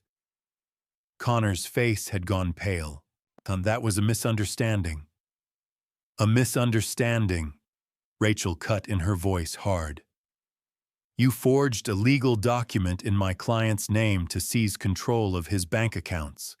That's not a misunderstanding. That's fraud. And it suggests a pattern of behavior using manipulation, coercion, and now forgery to steal my client's assets. Howard removed his glasses and rubbed the bridge of his nose. Mr. Morton, were you aware of this? Stanley Morton looked genuinely rattled. No, I was not. Howard replaced his glasses and fixed Connor with a long stare. Mr. Blake, forging a power of attorney is a felony in Oregon. If this matter proceeds beyond today, you may face criminal charges. Connor opened his mouth, but Stanley grabbed his arm. We need a moment, Stanley said quickly, and he practically dragged Connor out of the room. The door clicked shut behind them. I sat there, my hands folded on the table, my heart pounding. Across from me, Claire finally lifted her head. Her eyes were red. She wasn't looking at me. She was looking at the letter from the bank, at the police report, at the evidence of what her husband had done. And for the first time in 8 years, I saw my daughter cry. Still watching Theodore's battle comment family, so I know you're here for the full story. Quick note. This narrative includes fictional elements to amplify the message and emotional journey. If you'd rather skip the rest, you're welcome to stop here. But the next part, Claire's breakdown, is the most powerful moment yet. You won't want to miss it. When we returned from the recess, Claire was still sitting there, crumpled tissues clutched in her hands. It was 12:45. Her eyes were red and swollen. Connor sat beside her, his jaw tight, his arms crossed. Stanley Morton was nowhere to be seen. He'd stepped out to make a call. Howard Phillips cleared his throat. Mrs. Marsh, he said gently. I'd like to hear from you. What happened when your father gave you that ticket? Claire's voice was barely audible. I don't know what to say. Howard's tone remained soft. Take your time. Do you remember? Yes. Did he say anything? Claire swallowed. Dad said he'd bought a lottery ticket and that it was silly. He was smiling. It was the first time I'd seen him smile in months. I felt my chest tighten. Howard nodded. Did he say the prize money would be yours? No, Claire said quietly. He just handed it to me. I said, thanks, Dad. That was all. Howard made a note. When the ticket won, what happened? Claire's voice cracked. Connor checked the numbers. He got so excited. He said we were rich. He started making calls right away. And your father? Dad just stood there, Claire whispered. He looked lost. Connor shifted in his seat. Howard shot him a sharp glance, then turned back to Claire. Mrs. Marsh, answer me directly. Answer honestly. Don't look at anyone else. Did your father ever mistreat you? In those 8 years, did he ever make you feel unwelcome? Did he ever try to hurt you or manipulate you? There was a long silence. Then Claire's tears began to fall again. No. Howard leaned forward. No. Claire shook her head. Dad never. He never did anything but kindness. Connor opened his mouth. Claire. But Claire's voice rose louder than I'd heard it in years. Dad never said he didn't want us there. He never complained. Not once. She turned to Howard, her words coming faster now. Connor told me Dad resented us. Connor said Dad only let us stay out of obligation.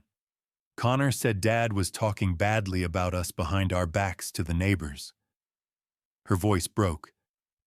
But Dad never said those things. Connor said Dad said them. And I believed him. I believed Connor instead of believing my own father. Connor's face went pale. That's not... Claire whirled on him. You told me Dad wanted us gone. You said he was just too polite to say it. I was trying to protect. Protect me from what? Claire shouted. From my father who loved me, who took us in when we had nothing. The room felt electric. I wiped my eyes, staring at my daughter. Claire turned back to Howard, her voice shaking. My father never wanted us to leave. Connor did. Connor wanted to push him out. And I let him do it. Connor stood abruptly. This is ridiculous. Claire, we're leaving. Mr. Blake. Howard said sharply, sit down. We don't have to. I'm not going with you. Claire said, her voice steady now. Connor froze. What? I'm not leaving with you. Not anymore. Stitozi. Connor's face flushed red. Claire, think about, I have thought about it. For weeks. I'm done. At that moment, the door opened and Stanley Morton stepped back in. He glanced around the room, taking in Claire's tear-streaked face, Connor's rage, and Howard's stern expression. He set his briefcase on the table. Mr. Phillips, I need to withdraw from this case. Effective immediately. Connor's head snapped toward him. You can't do that. I can and I will, Stanley said flatly. Then given the evidence of fraud and this testimony, I cannot ethically continue. He turned to Howard. I apologize for the disruption. Then he picked up his briefcase, looked at Connor and said, Good luck, Mr. Blake. You're going to need it. And he walked out. The door clicked shut behind him. Silence. Howard looked at Connor. Mr. Blake, do you wish to continue without counsel? Connor stood there furious, breathing hard. This is garbage. That old man is manipulating. Sit down. Howard set his voice like steel or leave. Connor looked at Claire. Claire, we're going. Now. Claire didn't move. Claire. She spoke quietly. No. Connor stared at her, his face twisting with rage. Then he turned to me, his eyes full of venom. This isn't over, he said. And he stormed out, slamming the door behind him. The room fell silent again. Howard exhaled slowly. Mrs. Marsh, are you all right? Claire shook her head. No, but I will be. Howard looked at me, then at Rachel. I'm ending this mediation here. I'll issue my findings within 5 business days. But I think we all know where this is heading. He turned to me. Mr. Marsh, based on the evidence, the purchase receipt, the lack of transfer documentation, the fraud, conspiracy, and Mrs. Marsh's testimony, I will be recommending that the Commission recognize your ownership of the disputed ticket. I let out a breath I didn't know I'd been holding. Rachel squeezed my shoulder. Howard stood. This meeting is adjourned. The room began to empty. Howard gathered his files and left. Rachel stepped outside to make a call, and then it was just the two of us, me and Claire, sitting across from each other. Neither of us spoke. Finally, Claire stood. She walked around the table slowly, her hands trembling. She stopped in front of me, and she said, "Dad, I'm sorry." Claire and I stood in that conference room, and it felt like an hour, but it was probably only 3 minutes. She cried.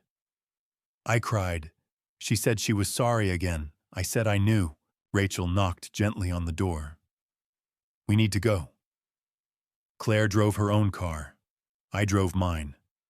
I didn't know if I would ever see her again. I left Salem at 2 o'clock, took Highway 22 east toward home. 3 hours. The afternoon sun was bright and hard on my eyes.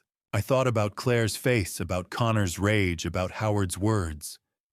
I turned the radio off. I needed silence. Halfway home, my phone rang through the car's hands-free system. "Bernard, how'd it go?" he asked. I swallowed. I think I won." "And Claire," my voice broke. "She apologized. She broke down. She told the truth." There was a pause. Then Bernard said quietly, "Good, Theo." I got home at 5 o'clock. Connor's truck was in the driveway. Claire's sedan was parked beside it. I sat in my car for a moment, gathering myself. Then I went inside. Connor was upstairs in the bedroom. I could hear him moving around, the door closed. Claire was in the kitchen, her back turned to me, standing at the sink. I stopped in the doorway. "Claire." She froze. Her shoulders went rigid. "I can't," she said, her voice barely audible. "Not yet. I'm sorry." And then she walked past me, head down, and went upstairs.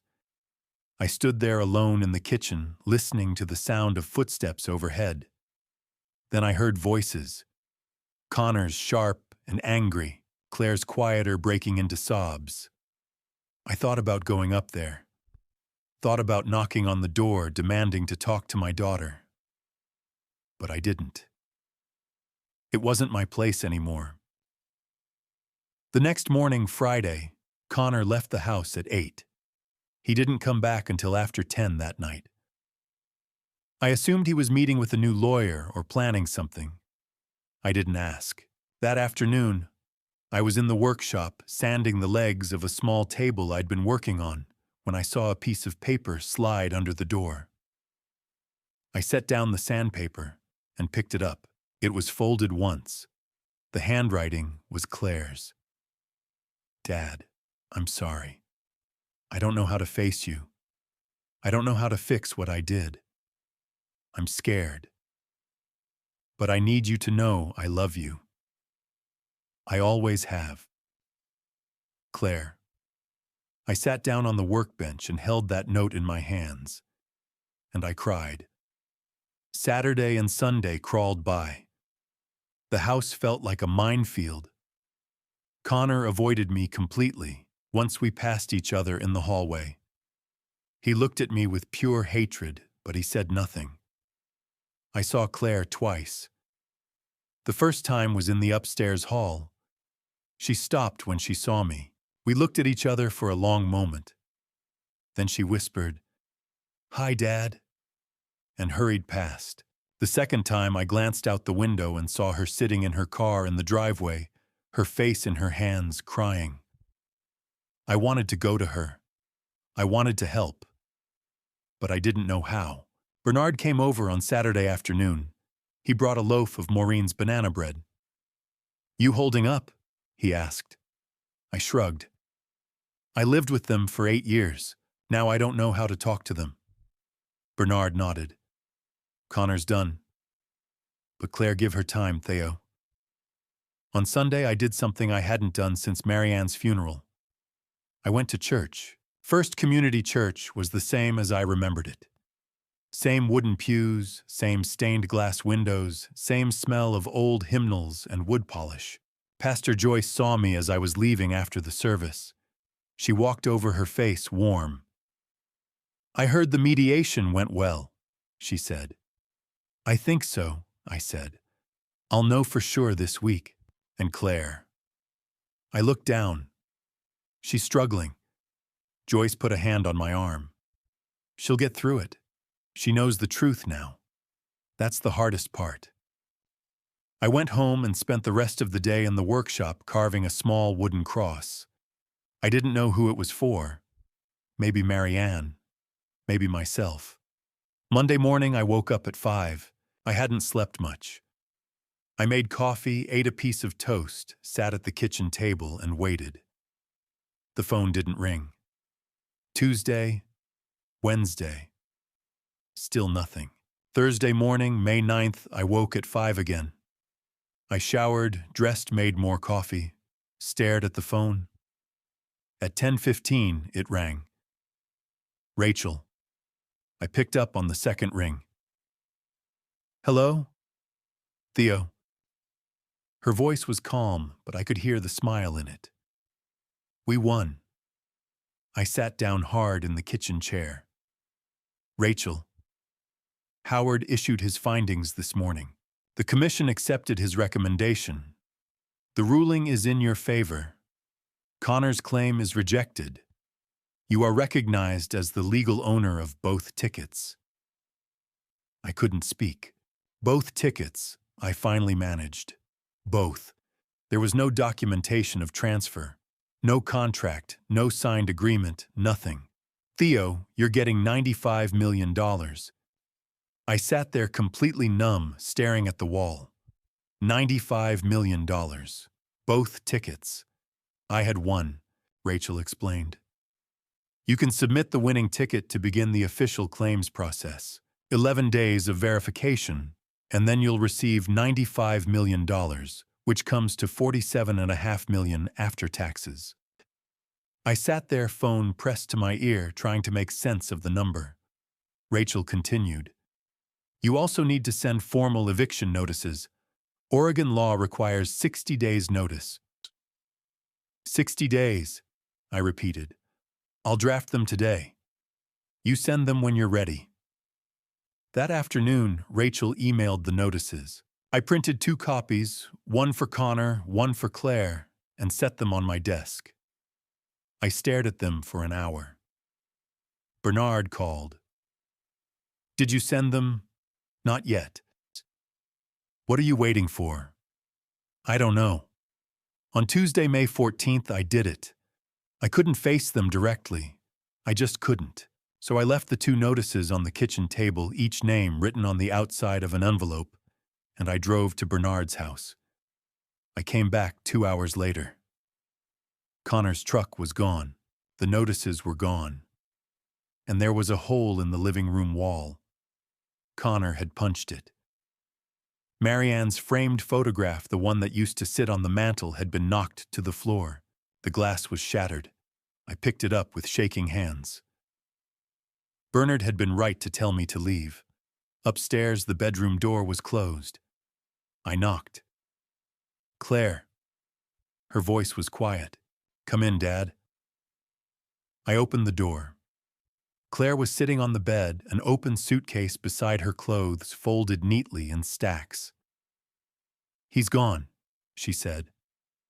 Staying at a motel, he said, a lot of things I don't want to repeat. Are you okay? No, but I'm not hurt. She looked at me. 60 days. Oregon law requires it. I'm sorry, Clare. She shook her head. Don't apologize. You have every right. She paused. I'll be out in 2 weeks. Connor's getting his stuff tomorrow. I just need a few days to figure out where I'm going. You can stay the full 60 if you need to, I said. Clare shook her head. I can't stay here. Not after what I did. I wanted to say so many things, but I couldn't find the words. Okay, I said. The next day, Wednesday the 15th, Rachel and I drove to Salem. The Oregon Lottery Commission office was on the 3rd floor of a gray government building. The process was formal.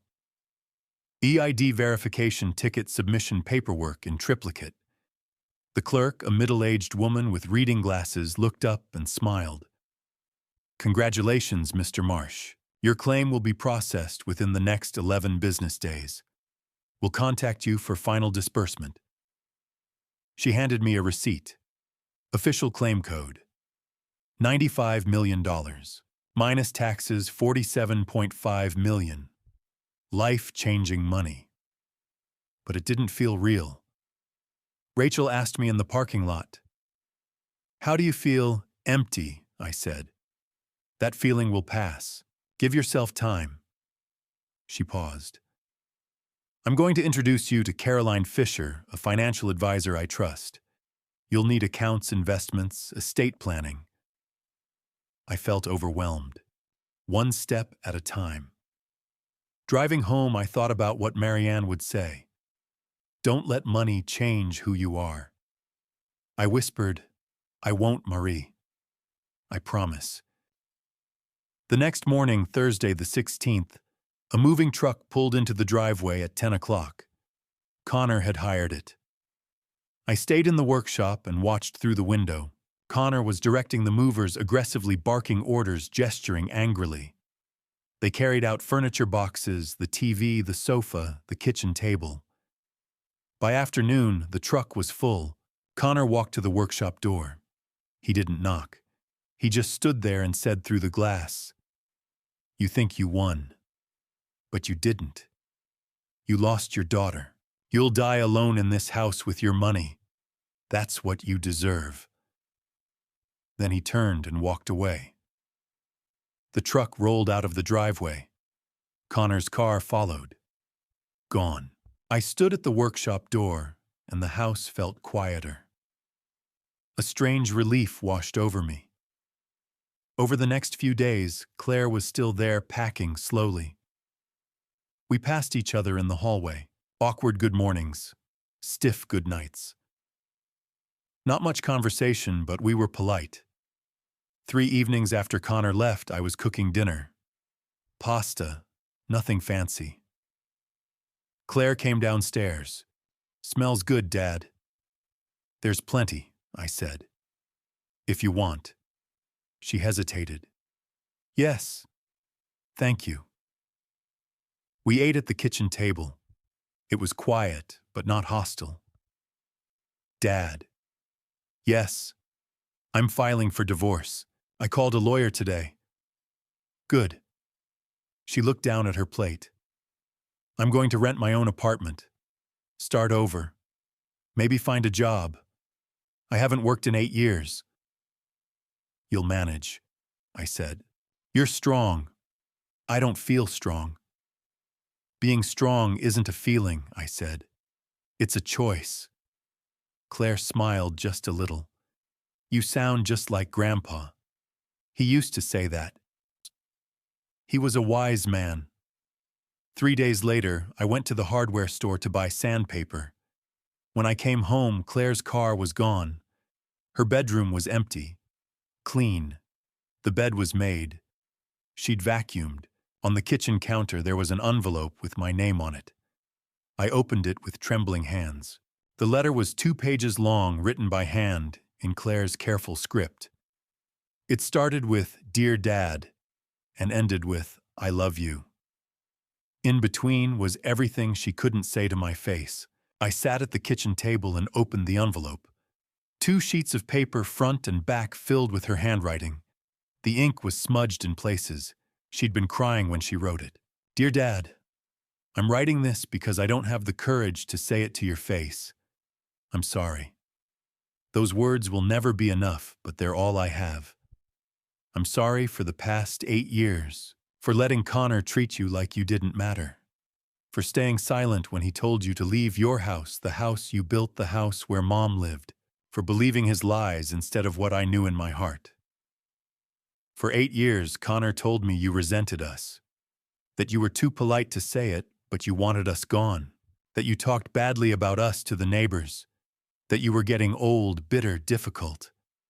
I believed him. I'm so ashamed. The truth is, it was easier to believe Connor than to face my own guilt. I knew we were using you. I knew Connor was using you. And if I admitted that I'd have to do something, I was too weak. too scared, too dependent. I lost myself in this marriage, Dad. I became someone I don't recognize.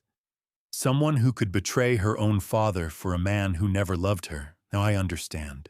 Connor didn't marry me because he loved me. He saw an opportunity, a house to take, money to eventually have. I don't expect forgiveness.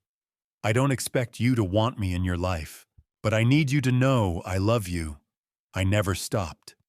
Even when I couldn't show it. Even when I chose him over you. I'm filing for divorce. I'm renting my own apartment. I'm going to figure out who I am outside of this mess. I'll understand if you don't want to see me. But if there's any chance I'll come back in 3 days. I'll knock, and I'll understand if you don't answer. I love you, Dad. I'm so sorry. Claire. I finished reading, set the letter on the table, and put my face in my hands. I cried, for the 8 years we'd lost, for Claire's pain, for Marianne not being here to help us, but also for hope. She said she'd come back. 3 days. I spent those 3 days cleaning, vacuumed the living room, dusted Marianne's photograph, the glass repaired now, scrubbed the kitchen, even cleaned the guest bedroom, though I didn't know why. Bernard stopped by on the 2nd day. He found me polishing the counters. "You're going to wear a hole in that granite," he said. I handed him the letter. He read it slowly, then folded it carefully and gave it back. "She's coming home, Theo." "This isn't her home anymore." "Home isn't a place," Bernard said. "It's people." On the 3rd day, I was a wreck. I woke at 5 and couldn't go back to sleep. I made coffee, paced, checked the driveway. By noon, I'd convinced myself she wouldn't come. At 4 o'clock, a car pulled in. Claire's. My heart hammered. I stood frozen, listening to her footsteps on the porch. A knock. I forced myself to move. I walked to the door, took a breath, and opened it. Claire stood there in jeans and a sweater, her eyes red and swollen. She'd been crying on the drive. "Hi, Dad," she whispered. "Hi, sweetheart." We stood there, neither of us knowing what to do. "Come in," I said. She sat on the sofa. I took my chair. For a long moment, neither of us spoke. "Did you read it?" she asked. 3 times. I meant every word. "I know." Silence. I leaned forward. "Claire, I need you to understand something." She looked at me, fear and hope in her eyes. "I forgive you," I said. Her breath hitched. "Truly," I continued. "But forgiveness doesn't mean everything goes back to how it was. I can't forget the past 8 years. We need to start over, not as father and daughter living under one roof, but as 2 people who love each other and are trying to learn how to trust each other again." Tears filled her eyes. "I want that. It won't be easy. I know. It's going to take time and honesty. I'm willing, Dad. I promise." I studied her face. I saw Marianne in her, the shape of her eyes, the curve of her mouth, but I also saw someone lost trying to find her way back. "Then I'm willing to try too." Claire broke. She covered her face and sobbed deep, shaking sobs. I stood, crossed the room, and sat beside her. She leaned into me, burying her face in my shoulder. I wrapped my arms around her. For the first time in 8 years, I held my daughter. She cried. I cried. We sat like that for a long time. Eventually, Claire pulled back and wiped her eyes. "I'm a mess. You're allowed to be." She laughed, small and watery. "Can we try something?" "What?" "Weekly dinners. On Sundays. Like Mom used to do." The words hit hard. Marianne's Sunday dinners. Pot roast and mashed potatoes. The four of us around the table back when things were good. "I'd like that," I said. Claire nodded. "And I want to pay you back. For rent, utilities, everything. I need to take responsibility." I wanted to argue, but I understood. This was part of how she'd heal. "Okay, we'll work out a payment plan you can afford." "Thank you." We talked for another hour. She told me about her apartment, a small one-bedroom downtown. She was job hunting, putting together a resume after 8 years. The divorce was moving forward, though Connor was contesting it. She'd started therapy twice a week. "I have a lot to work through," she said. "That takes courage." "I don't feel courageous."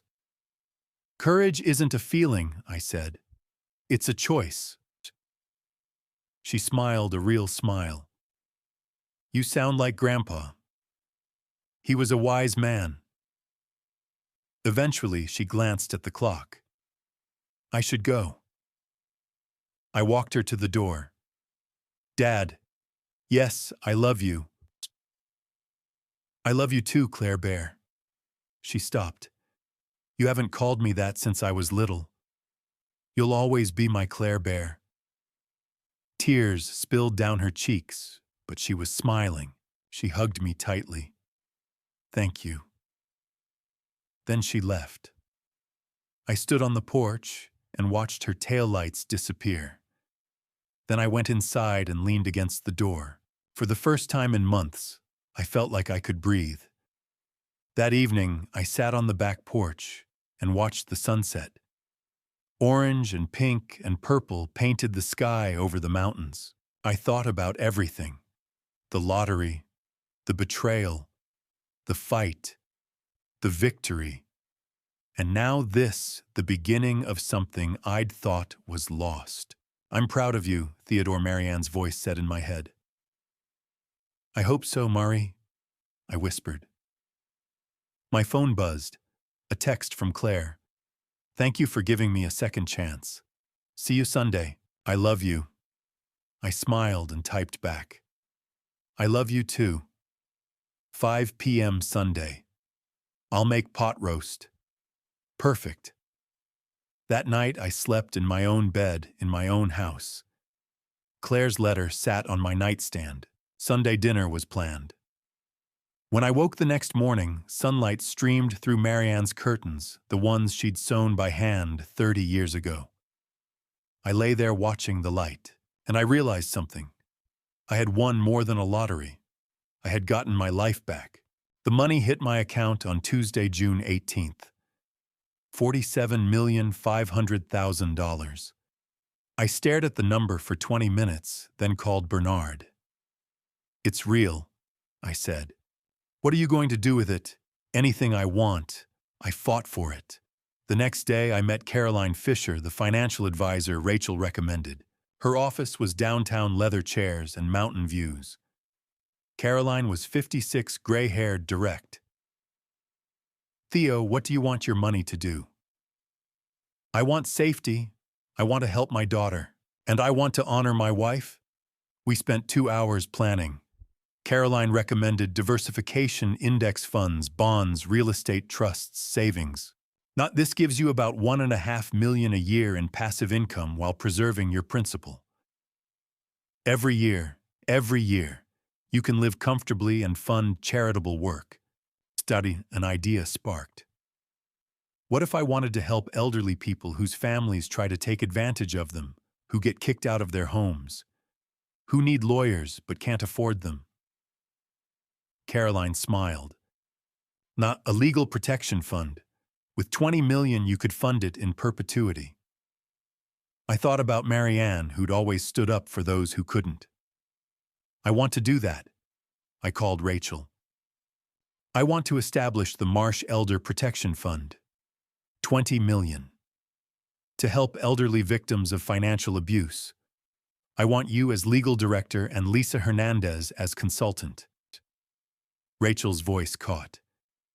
"Theo, that's incredible." In July, we made it official. Rachel opened an office in Portland. Lisa came on 3 days a week. By September, we'd taken our first case, an 82-year-old woman whose son forged power of attorney to seize her home. Rachel won in 6 weeks. The woman called me crying. "You saved my life." "No, ma'am. You saved your own. We just gave you the tools." By year's end, the fund had helped 47 people. Marianne would have loved it, but I needed something else. In August, I put the Ponderosa Lane house up for sale. Bernard came over. "You sure? I built this with Marianne. Every board, every nail. But Connor and Claire left a stain I can't wash out. I need a fresh start." "Where will you go?" "The coast. Cannon Beach. Ocean air, endless horizon. A place where I could breathe." The house sold in 3 weeks. A young family with 2 kids. I took very little. Marianne's photograph, my tools, a few pieces of furniture. In late August, I bought a house in Cannon Beach. Modern glass and wood overlooking the Pacific. It had a workshop with windows where I could hear the waves. It wasn't the house Marianne and I built, but it was mine. The first morning I walked to the beach. The sun rose over the water, painting the sky orange and gold. The air smelled like salt and freedom. Bernard and Maureen visited often. We'd walk the beach, drink coffee on the deck. "You look lighter," Maureen said one day. She was right. Like I'd been carrying a weight for 8 years and finally set it down. Claire drove out every other Sunday. 3 hours from Bend, but she never missed. We'd cook dinner pot roast like Marianne used to make. We'd sit on the deck, watch the sunset, talk. In September, her divorce finalized. "How do you feel?" I asked. "Free. Scared, but free." In October, she got a job at the Bend Community Center. $15 an hour. "It's not much," she said. "But I earned it. I haven't earned anything in 8 years. I'm proud of you. Really. Really." In December, I helped her move into her apartment. Small, clean hers. "It's not much. It's perfect." Christmas was quiet, just us at the beach house. Claire brought cookies slightly burnt. I made pot roast. We exchanged gifts. I gave her a photo album Marianne had made. Claire gave me a framed photograph of Marianne and me from the 90s. "I found it in storage. I thought you should have it." I cried. Christmas together. Just the 2 of us. It was enough. Spring came. April 2025. 1 year since the mediation. I was in the garden one morning planting daffodils, Marianne's favorite. I was 73, but still strong. A car pulled up. Claire with gardening gloves. "Morning, Dad. Thought you could use help." "You don't have to. I want to." We knelt side by side planting bulbs where Marianne's garden used to be. "Dad, yeah, thank you for not giving up on me." "I could never give up on you. Connor did." "I'm not Connor." "No, you're not." We finished, stood, brushed dirt off our knees. "When will they bloom?" "Late spring, maybe May." "Mom would love this." She would. We sat on the deck steps, morning sun warmed the ocean stretching before us.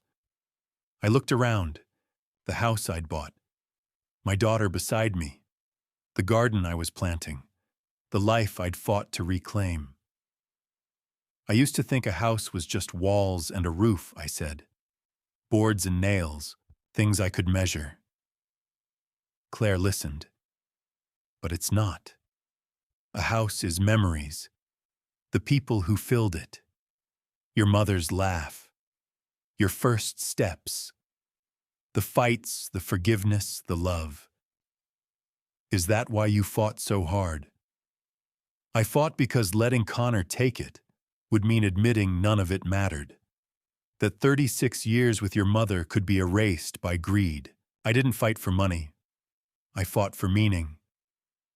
Claire leaned her head on my shoulder. You won, Dad. We both did. I sat there, the Pacific stretching to the horizon.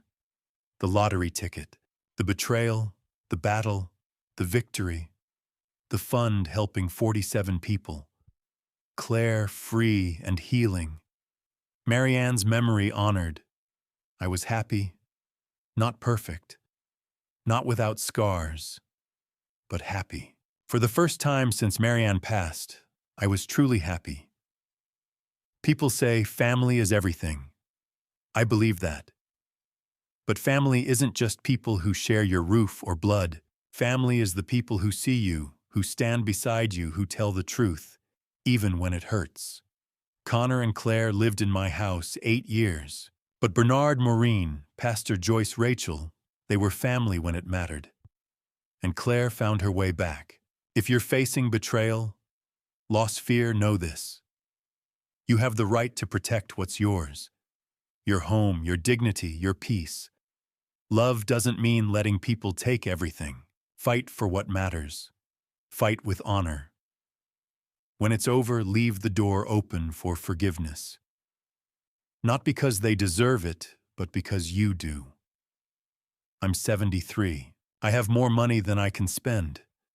But the richest thing I have is Sunday dinners with my daughter working in the garden, knowing I stood up when it mattered. That's worth more than $95 million. It's worth everything. What would you do if you were in my position? Leave a comment. Tell me your story.